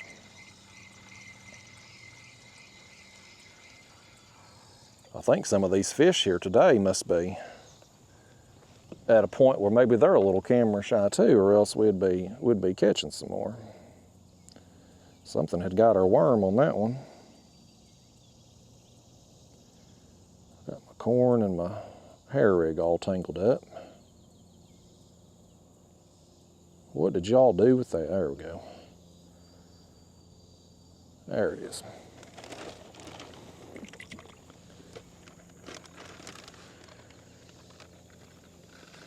Yeah, we're gonna fish maybe another hour here. And it's gonna be hotter than what I want to deal with. I think we'll probably hopefully be good on, I mean, if we didn't have any boat traffic up in here first thing, bass fishermen stuff, we probably ain't going to at this hour. And the people that was in the boat, like they've done went on their adventure and come back and got the boat put up, so like they're apparently done for the day. I don't think we'll have any issues with people. But I'm still probably gonna head out of here in about an hour. Unless the fishing just really picks up.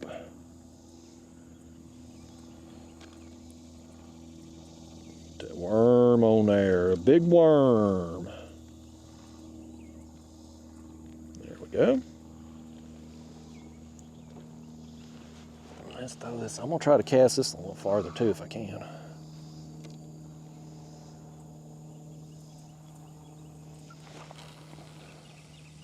Trying to get it out there in a little bit that deeper area. May help our cause. Polarized glasses on, I'm not really seeing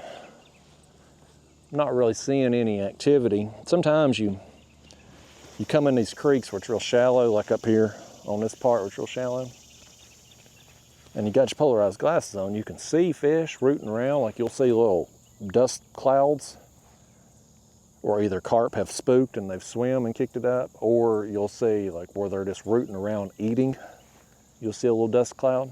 Sometimes you'll see bubbles coming up too. I'm not really seeing any of that in here in the shallow areas. So I'd like to hopefully get those baits kind of off that, in that old original creek channel there. Be kind of nice. Look right here, look at this one. Something's on that thing right away. Get you all here situated. Something tugged on it a little bit. I want to look up that sucker.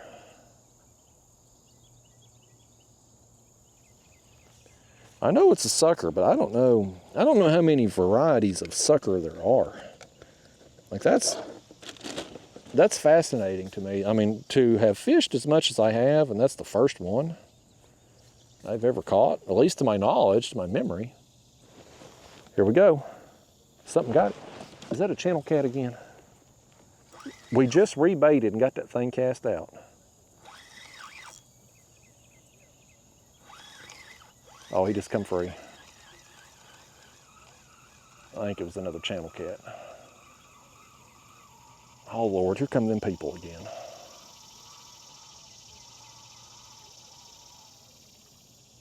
He didn't get our worm. All them people are coming back. They already put their boat up. I don't know what they're doing. We're coming down here to eavesdrop. Probably want to hear more about that Asian spa where they can get their toes done, is my guess. I done talked them into it up there, I bet. I can sell people, at this point in time, I threw that worm off. I'm a believer enough in it now. I can almost sell people on going to the Asian spa and getting their toes done about as good as I can sell you a bidet. And I don't want to bring up the bidet conversation again because I know a lot of you are tired of hearing about it. I've sold a lot of bidets on this channel, but it's a product I believe in wholeheartedly.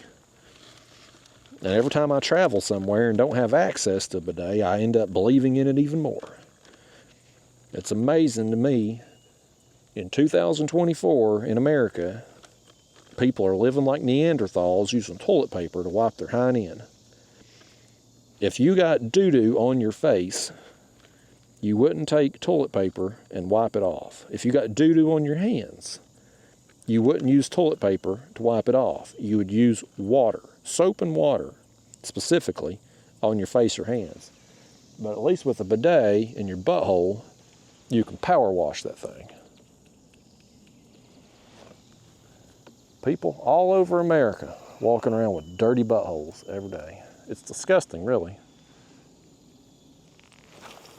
You're shaking hands with all those people. Everybody you shake hands with, there's a good chance they've used toilet paper, which means they've had their hand down there. And you know, nobody wipes or washes their hands after going to the bathroom. It's encouraged. Nobody does it. So, think about that next time you shake hands with somebody. They're probably not civilized and cultured like I am. Most people aren't, unfortunately. All right, we've got everything rebaited. We've got our baits hopefully out in the actual old creek channel a little bit. Now we just need some fish to work through. I want to look, y'all bear with me a second here. I'm just curious, I want to look at something. Got my phone here, bear with me. I'm gonna look up. What would you search? Suckerfish?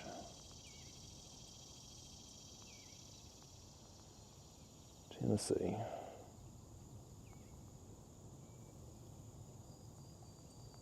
Let's see what we can find. White sucker. Found across Middle and North America, including Tennessee and Cumberland River drainage.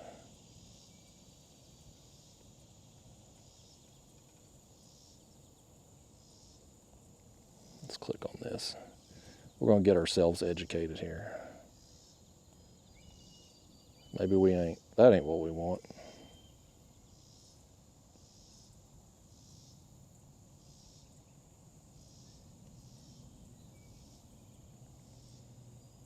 Early season action, the sucker run. It kind of looks like what we got.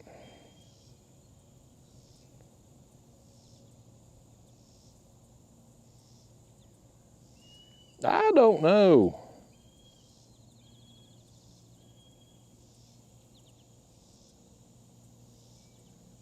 I'll have to put more time into it. Oh, got time right here, buddy. Here we go. Oh, he just come off.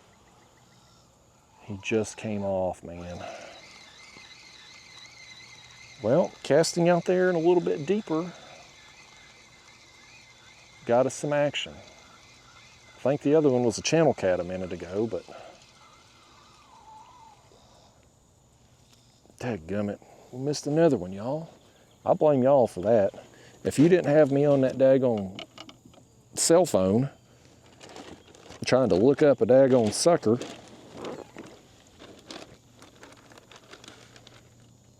I mean, I'd like to know how big them suckers get. I got a lot of questions right now. I got a lot of questions and no answers.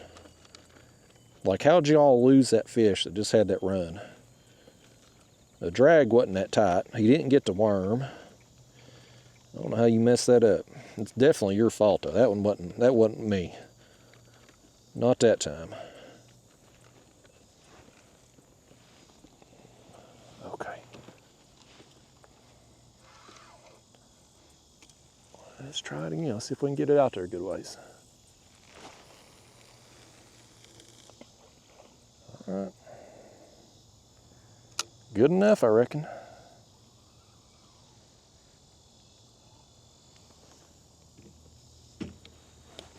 Boy, I have got a mess all over this. I mean, look at this mess, y'all. I'm gonna have ants everywhere.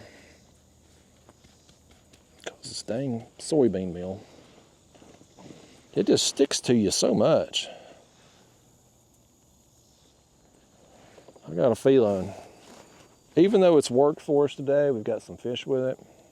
I've obviously got a lot of it we got to work through. I got a feeling at some point I'm probably going to be going back to the panko. Once we get our money's worth out of the soybean meal, I mean, this was supposed to help us catch buffalo. That was my reason for trying it. And we may have not got any buffalo day because, well, maybe there just ain't been any in here. That's a possibility. But we could have just as easily not caught buffalo with a less messy bait. You know what I mean?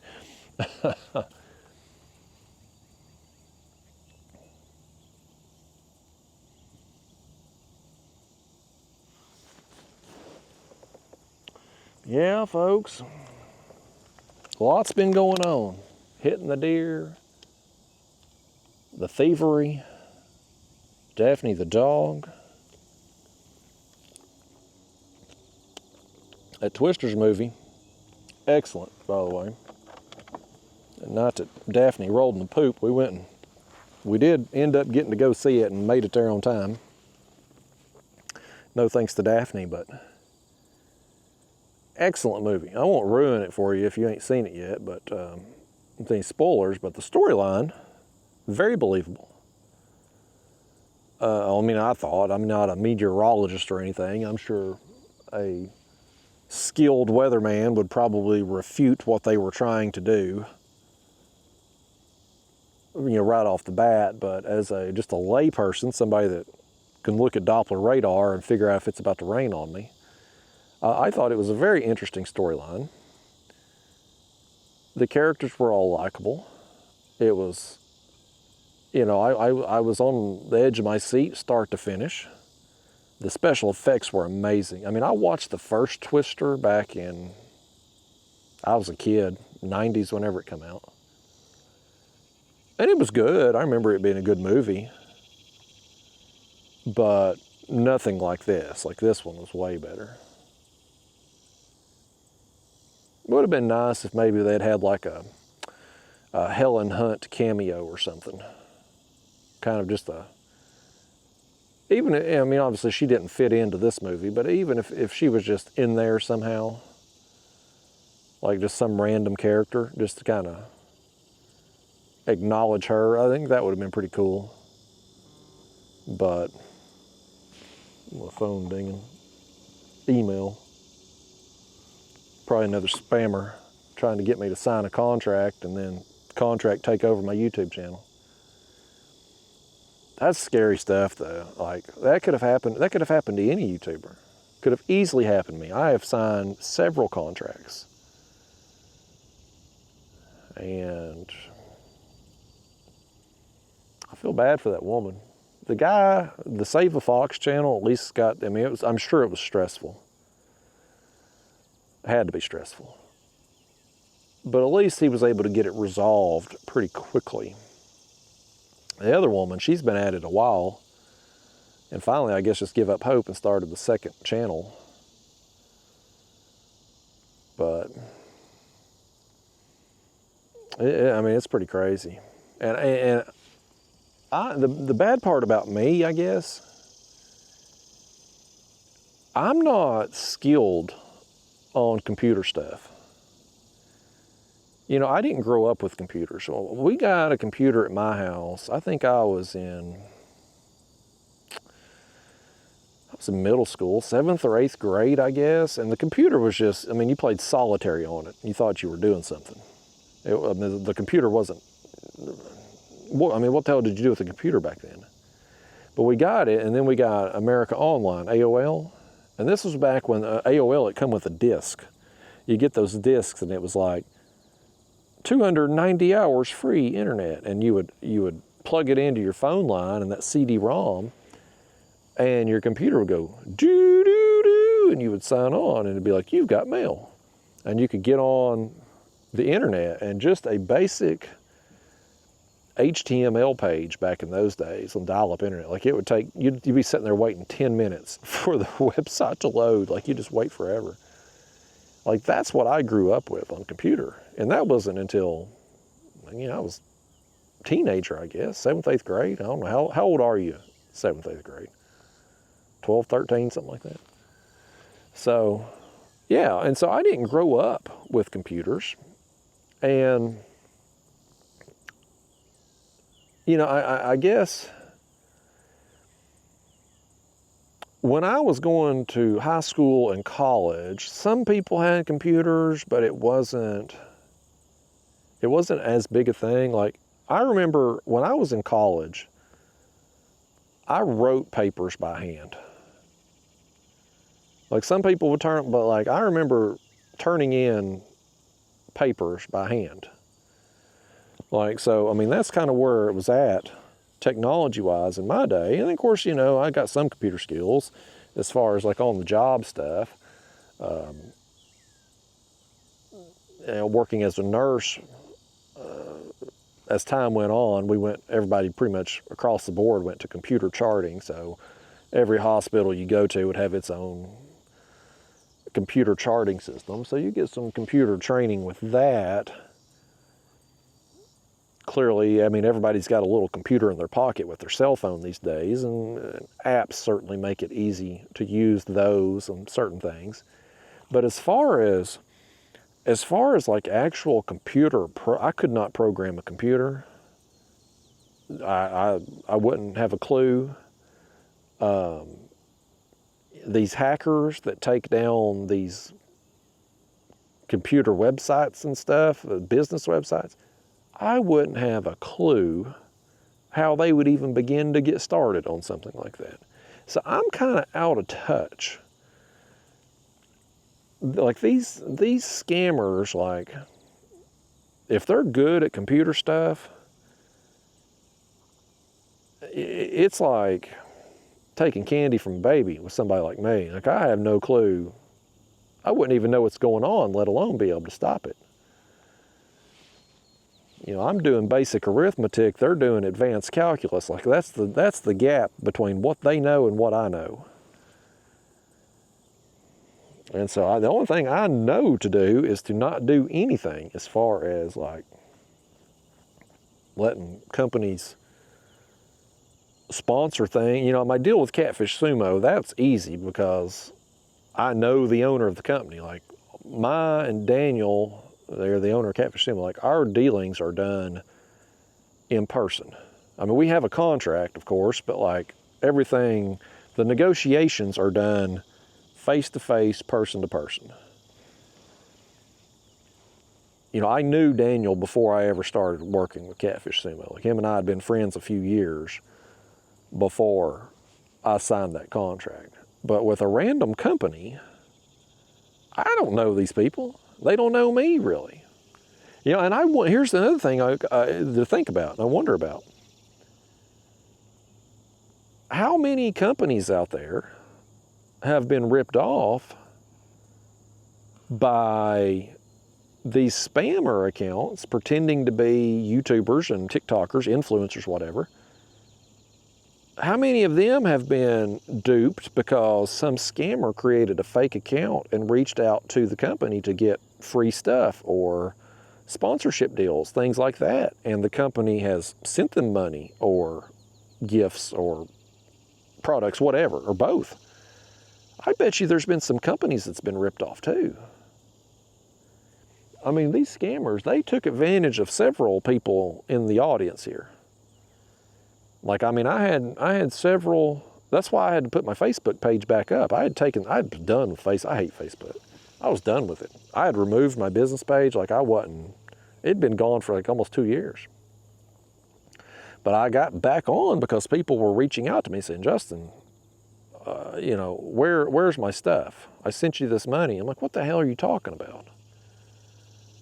And you start digging into it and like, well, yeah, there's all these spam pages up here, these fake pages that look just like me. They steal my logo, they steal my videos, my pictures. It looks just like me. And if you didn't know it wasn't me, then you wouldn't know it wasn't me. And so they were taking advantage of people. And I guarantee you, if they can fool people in my audience, then they can fool some random marketing person at these various companies whose job it is just to find influencers to peddle their products. I guarantee you they've been duped.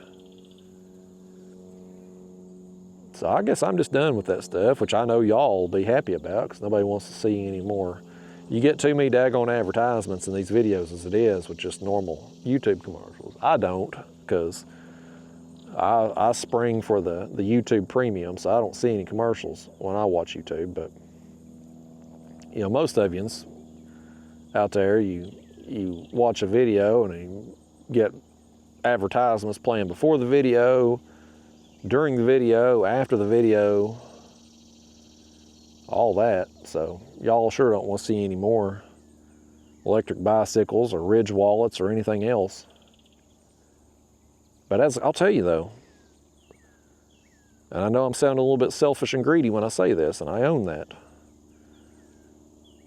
but it's kind of nice as a content creator when you get some company like a Ridge Wallet or Manscaped, whatever, and they want to pay you more than what I used to make in a week of nursing to get 30 seconds on your channel.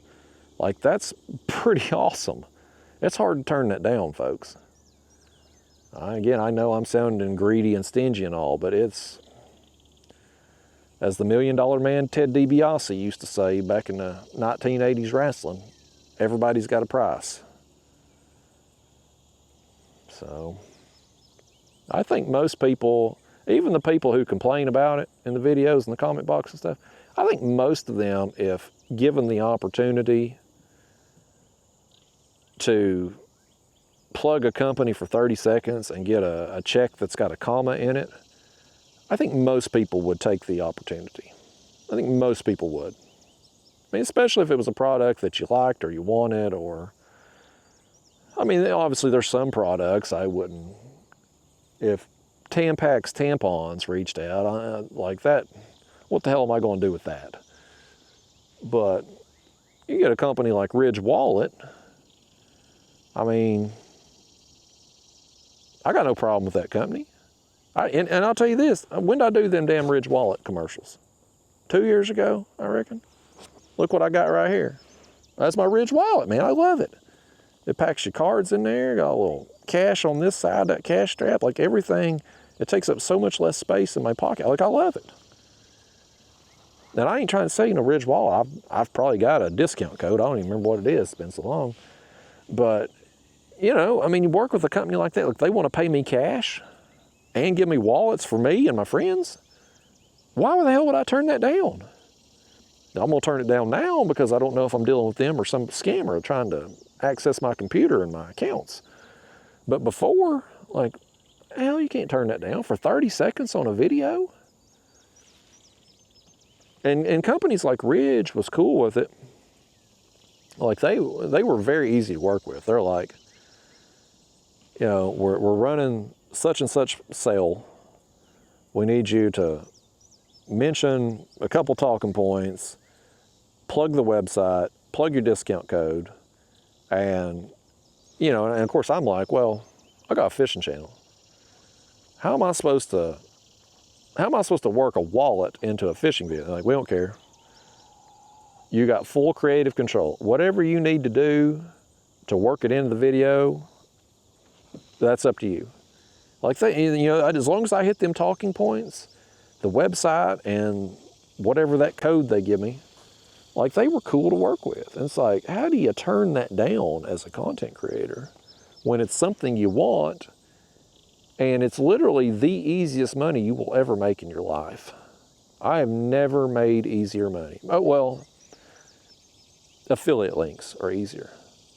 So affiliate links, if you click on somebody's YouTube video and they've got, like my videos, for instance, there's all my gears listed with a link beside it. If you click on that link and you make a purchase, then me and other content creators will get a commission on that sale. Those are easier money. Those don't require any time. Like, I put those links in there one time. They're there. I do nothing. So that's probably the easiest money. The second easiest money you can get, though, is these companies like a Ridge Wallet that just wants 30 daggone seconds. And they usually ended up getting a little more. They get a little free time because it's hard to hit 2 talking points, a discount code, and a website all in 30 seconds. Like, I can only talk so fast. And I haven't done a lot of those things. I mean, in my email, I've got stuff in my email all the time, but most of the time it's companies that just, you either never heard of them. A lot of it's like just Chinese crap, various stuff that I would never want or never use. Some companies reach out and they want too much from you. Like, they want a dedicated video or a certain amount of time or a bunch of social media posts, or they want to have creative control over the video. I'm certainly not doing anything like that. But the good companies, like the Ridge Wallets, are just like, we want 30 seconds. Work it in however you need to. Tough to turn that down. Biggest challenge with those companies, and this pissed me off with Ridge Wallet. This is the one bad experience I have with Ridge Wallet. When you work with these companies, you get paid after, they'll send you the product up front and then they pay you after the video releases. Getting paid can be a challenge. What company was it? Bravo Sierra. So Bravo Sierra, they were one of the first ones I done. Like deodorant and sunscreen, stuff like that. Those kind of products. I was dealing with a third-party agency that they were working with. I don't do those type of deals anymore. I only deal directly with the company now. But I do the video, it's time to get paid. I don't get paid. I reach out to my contact person. They don't deal with that. Okay, who do I deal with? They send me an email. That person don't respond. Then I'm back to the original person. This one ain't responding. Who's above them? And you just got to chase down your money. It took a long time to get paid from them, and that was kind of obnoxious. So like, that one probably wasn't worth it. That's when I stopped the third-party things, only going directly to the company. But here's the situation that happened with Ridge Wallet. Last year or the year before, whenever it was that I done them things for Ridge Wallet, they had paid me. I honestly don't remember how they paid me. It was either a check or through PayPal. I can't remember. But tax time rolls around, and these companies, they'll send you a 1099. If you make more than $600, they're required by law to send you a 1099 form. Now, they may be required by law to do so, but yet some do and some don't. It's, a lot of it depends. The ones that pay you through PayPal, PayPal's policy is supposed to be changing at some point where they're going to be reporting everything, and that got pushed off another year, and yada, yada, yada. They pay you by check. They pretty much got to send you 1099 though. But anyway, 1099, it's tax season. I ain't got a 1099 from Ridge Wallet. I reach out.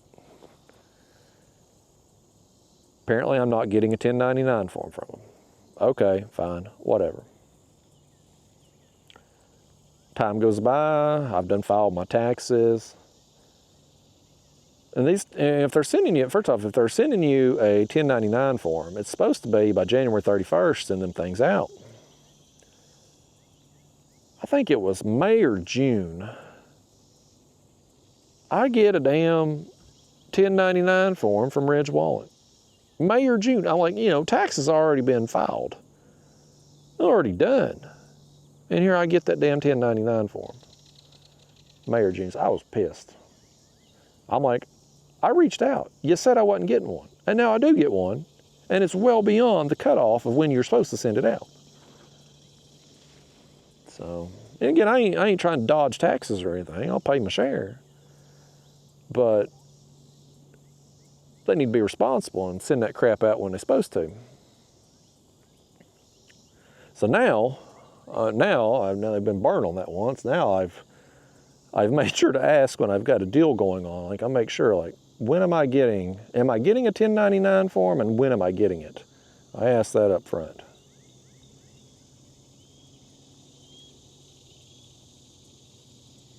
Be interesting to see though how many more channels get taken over though, because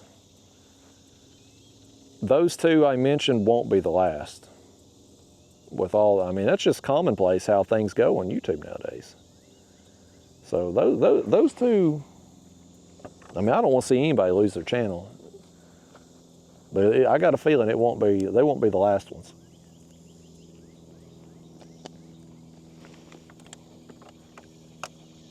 I could have very easily been gotten on that Canon camera deal.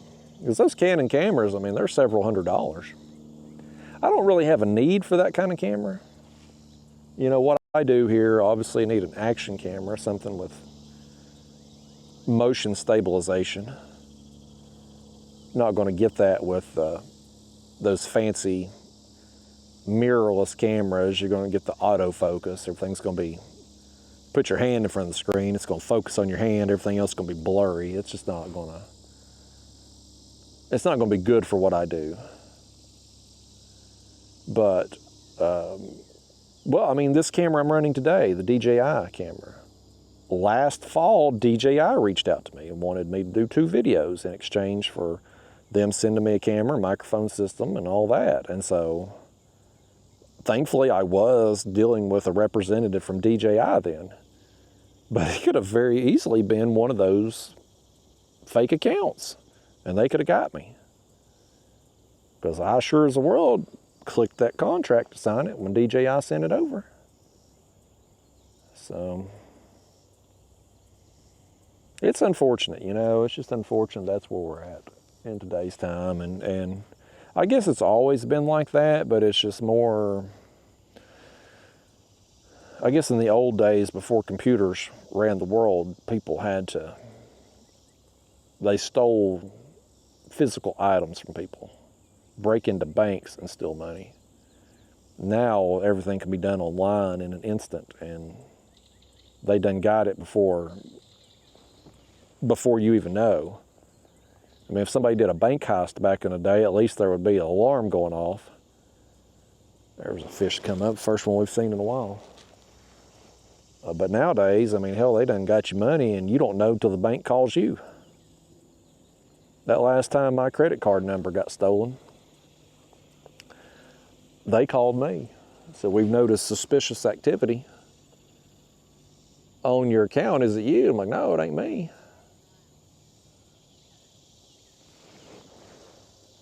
Fortunately, with credit card, you know, it ain't a big deal. They just close down your account and you don't have to pay the fake charges.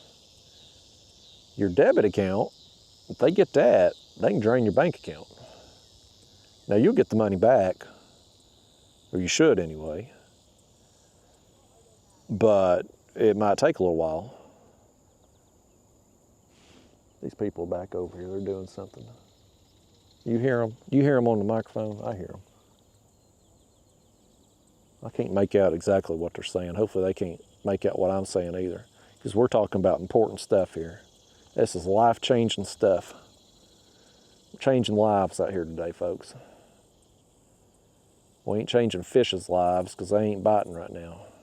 I thought it was really going to turn on. We got them 2 carp in a row. I'm like, finally, here it is. It's happening. And boy, we've sat here a while now. The higher that sun's got up in the sky, like them fish are they're just not here. I wonder if the few fish that were here, if they didn't pull out and go back out to the main channel. Or maybe they're farther up in the creek, I don't know. Either way, they're not here. I wish they were here. I'd like to be catching something right now.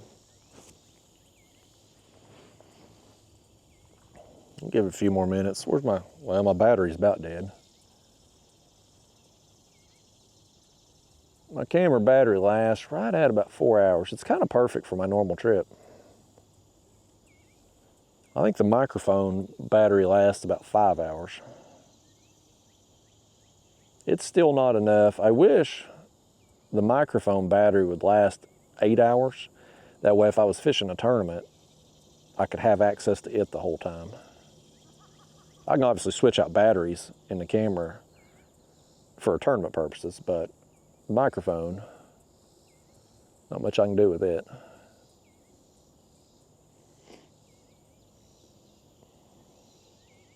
I tried out this thing. Well, it was that last video you saw there with Daniel. It was an enclosure. I may have it here in my purse. I call this my purse. It's a Yeti waterproof bag. I like it because see, it's got that magnet right there, and then the Velcro. So it's legit waterproof bag. It's big enough here I can have my cameras and all that. I don't know why am I pulling out my buff when I'm trying to pull out the other thing. It's this thing. It's this foam thing. And it goes over the camera, and it was supposed to be a wind muff, and I thought using the regular camera mic would be better for Daniel's low talking voice. But what it apparently did was it caused the camera to heat up more. And so the camera ended up overheating. and the DJI camera ain't supposed to overheat. It's overheated in the past, and it'll say it's shutting off the screen, but the camera's still rolling, and it has still rolled. It's still recorded, but that day with Daniel, like, it completely shut down. Oh, here we go. Oh, he dropped it.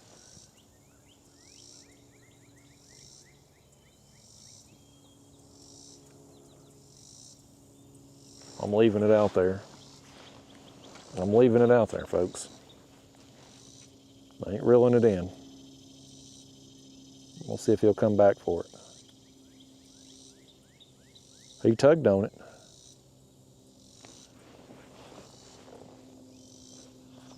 Got a damn wound on my foot though, man. Daphne got me good. It's a wonder she didn't cut it even deeper. She's strong. She's only 50 pounds, but she's strong. She gets to running. I'm just stepping on that leash, trying to hold it in place and hold her while I washed. She wasn't having it. She likes playing in water, but she don't like being bathed. Like when I've put her in the bathtub with me, so normally I put her in the shower. There was a fish come up right over here. Normally I put her in the shower. And boy, it's a battle. Like I gotta wrestle her to get her in there. I just had her whenever I took her to the vet. I'd had to have her boarded that last tournament I fished because my dad had just had surgery and it wasn't safe for her to be down there with them. Was afraid she might jump up on him or knock him down or something after that surgery. And so I took her to the vet and had her boarded while I was gone. And I ended up having her, they asked if I wanted her to have a bath while she was there. I was like, well, sure, I'll do that. I don't know how much it cost me. I don't know how much part of the bill it was. Probably worth it, whatever it was though, so I don't have to do it. But she had just had a bath not too long before. She rolled around in the doo-doo. I need her to get that other squirrel though, the one with the big cojones. He's the one populating the whole forest. I'd imagine he's fathered every one of them other squirrels. He'll come up there and hang on that bird feeder. And he'll literally hang upside down with his giant cojones there just dangling in the wind. And they're huge. I mean, proportionately speaking, for the size of the squirrel, his testes are very large. It puts me to shame, I'll tell you that. When you look at the size of mine proportionately to the size of my body compared to the squirrel, I mean his gonads about 10% of his body size. They're huge. He's proud of them too. I mean, he'll sit there just hanging from that bird feeder pole, just balls out, man. I'm like, Daphne, that's public enemy number one. That's the one you need to go after. And even though them damn things are dragging the ground as he runs, he's fast enough to get away from her thus far. Oh hell, they're putting in a boat right here. Look at this. They're launching a boat. Well, I wish I could launch right there. That'd be super convenient. That'd require me making a friend though, and I'd have to talk to somebody, and I'm tapped out on friends, folks. I'm like the state of Tennessee on people. I'm at capacity. I can't be making no more friends, especially in-person friends.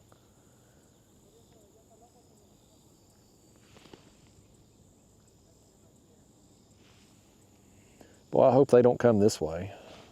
Look, I hope they're planning on going out to the main river. If they're coming back in this creek to fish, we're gonna, of course, I don't know what fish they'd be spooking at this point. Maybe the one that bit our line over here and didn't hook up a minute ago. Been a tough day. And we've got some fish, but it's not been lights out. It's not been the kind of trip that I had certainly hoped for today. I am thankful for the fish I got. I'm gonna look up that sucker. It's a PB sucker. It's the only sucker I've ever caught, but he's a PB. Only sucker to my knowledge I've ever caught anyway. Maybe I caught one before and didn't realize what I'd caught, maybe. Possible. I'm gonna look him up. Got us a few channel cats for those of you that like channels. No buffalo today though. Got to try out our soybean meal. Got to catch you up on some life events happening.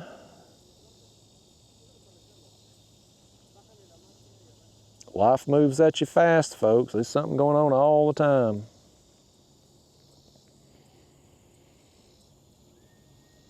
It's been pretty uneventful year for me thus far. That's how I like it. I'm a square, as the ladies say. I'm kind of boring. I like being bored. I like my excitement to be rods going down. That's what I want. We'll get back after some, oh, right here. Oh my gosh, he tugged on it and didn't hook up. Might have been another channel cat, maybe. There's 2 rods now have been hit. They better get after it soon. Them people launch right here. If they come this way, I'm out of here. I'm about to get out of here anyway. It's getting hot. It's getting hot and we ain't catching nothing. Where's my camera battery at? Yeah, we're about dead anyway. Give it a couple more minutes here. See if one of them 2 fish that tugged on it would come back.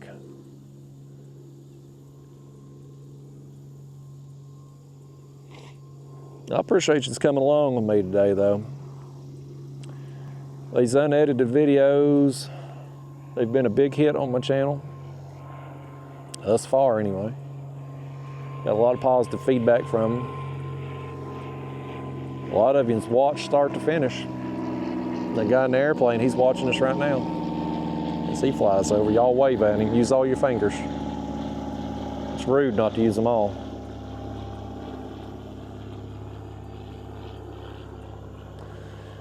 I appreciate you coming along these trips with me. We'll get back on some catfish soon. I'm gonna get out there for some bait in the morning and see what we can get. And if weather allows, I'll go to Alabama, and if it don't, find somewhere around here to try to catch them. Fish can't hide from ever. It's a matter of time. You put the time in, you get rewarded. And I just got to put some more time in. It all averages out in the end. Some days it's lights out. Some days the lights don't come on. Today, I feel like the lights flickered a little bit. With the fish we got, we had a little flicker. Then the power went out here this last hour.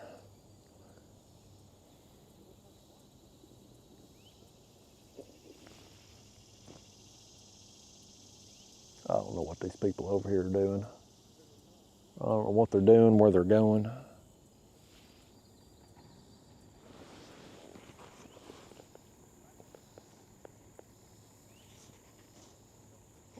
Either way, they've running that damn motor in the creek here. It's probably gonna spook some fish. Definitely gonna spook some fish that would be coming in.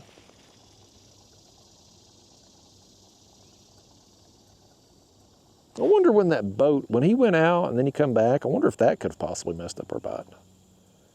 Any fish that was that way in the creek, maybe it deterred them from coming in or maybe spooked them out, or I don't know. Well, let's blame them. Can we blame them? It can't be my lack of fishing skills, or it can't be the soybean meal. It can't be just me picking a bad spot today. It's gotta be their fault. Definitely gonna claim it's their fault. Well, folks, what do you say me and you get out of here? You want to? Let's go to the house. Let's see if Daphne's gotten any trouble when I've gotten home. I may film the bait run tomorrow. The last bait run I filmed got a lot of positive feedback. A lot of you found it helpful and enjoyable, so I may. We'll see. We'll see how many people's out there in the morning. With it being a weekend, there could be a lot of people out there, but if it's not very crowded and whatnot, I may just bust out the camera and look at that fly right there. You see that thing? That's a big one, bae. Might be one of them horse flies trying to bite me. But we'll try that in the morning possibly. If not, I'll just go out there and grab us some bait, hopefully. And next video might be a catfish video. You just never know. You tune in on this channel, you don't know what we're gonna be fishing for any given day. Either way, we'll try to catch us some fish and have some fun whenever the next trip is. So I think that's a wrap, y'all. I'm gonna reel these things up and either get out of this boat's way or follow them out, one of the two. So thank y'all for coming with me. I'll see you next time.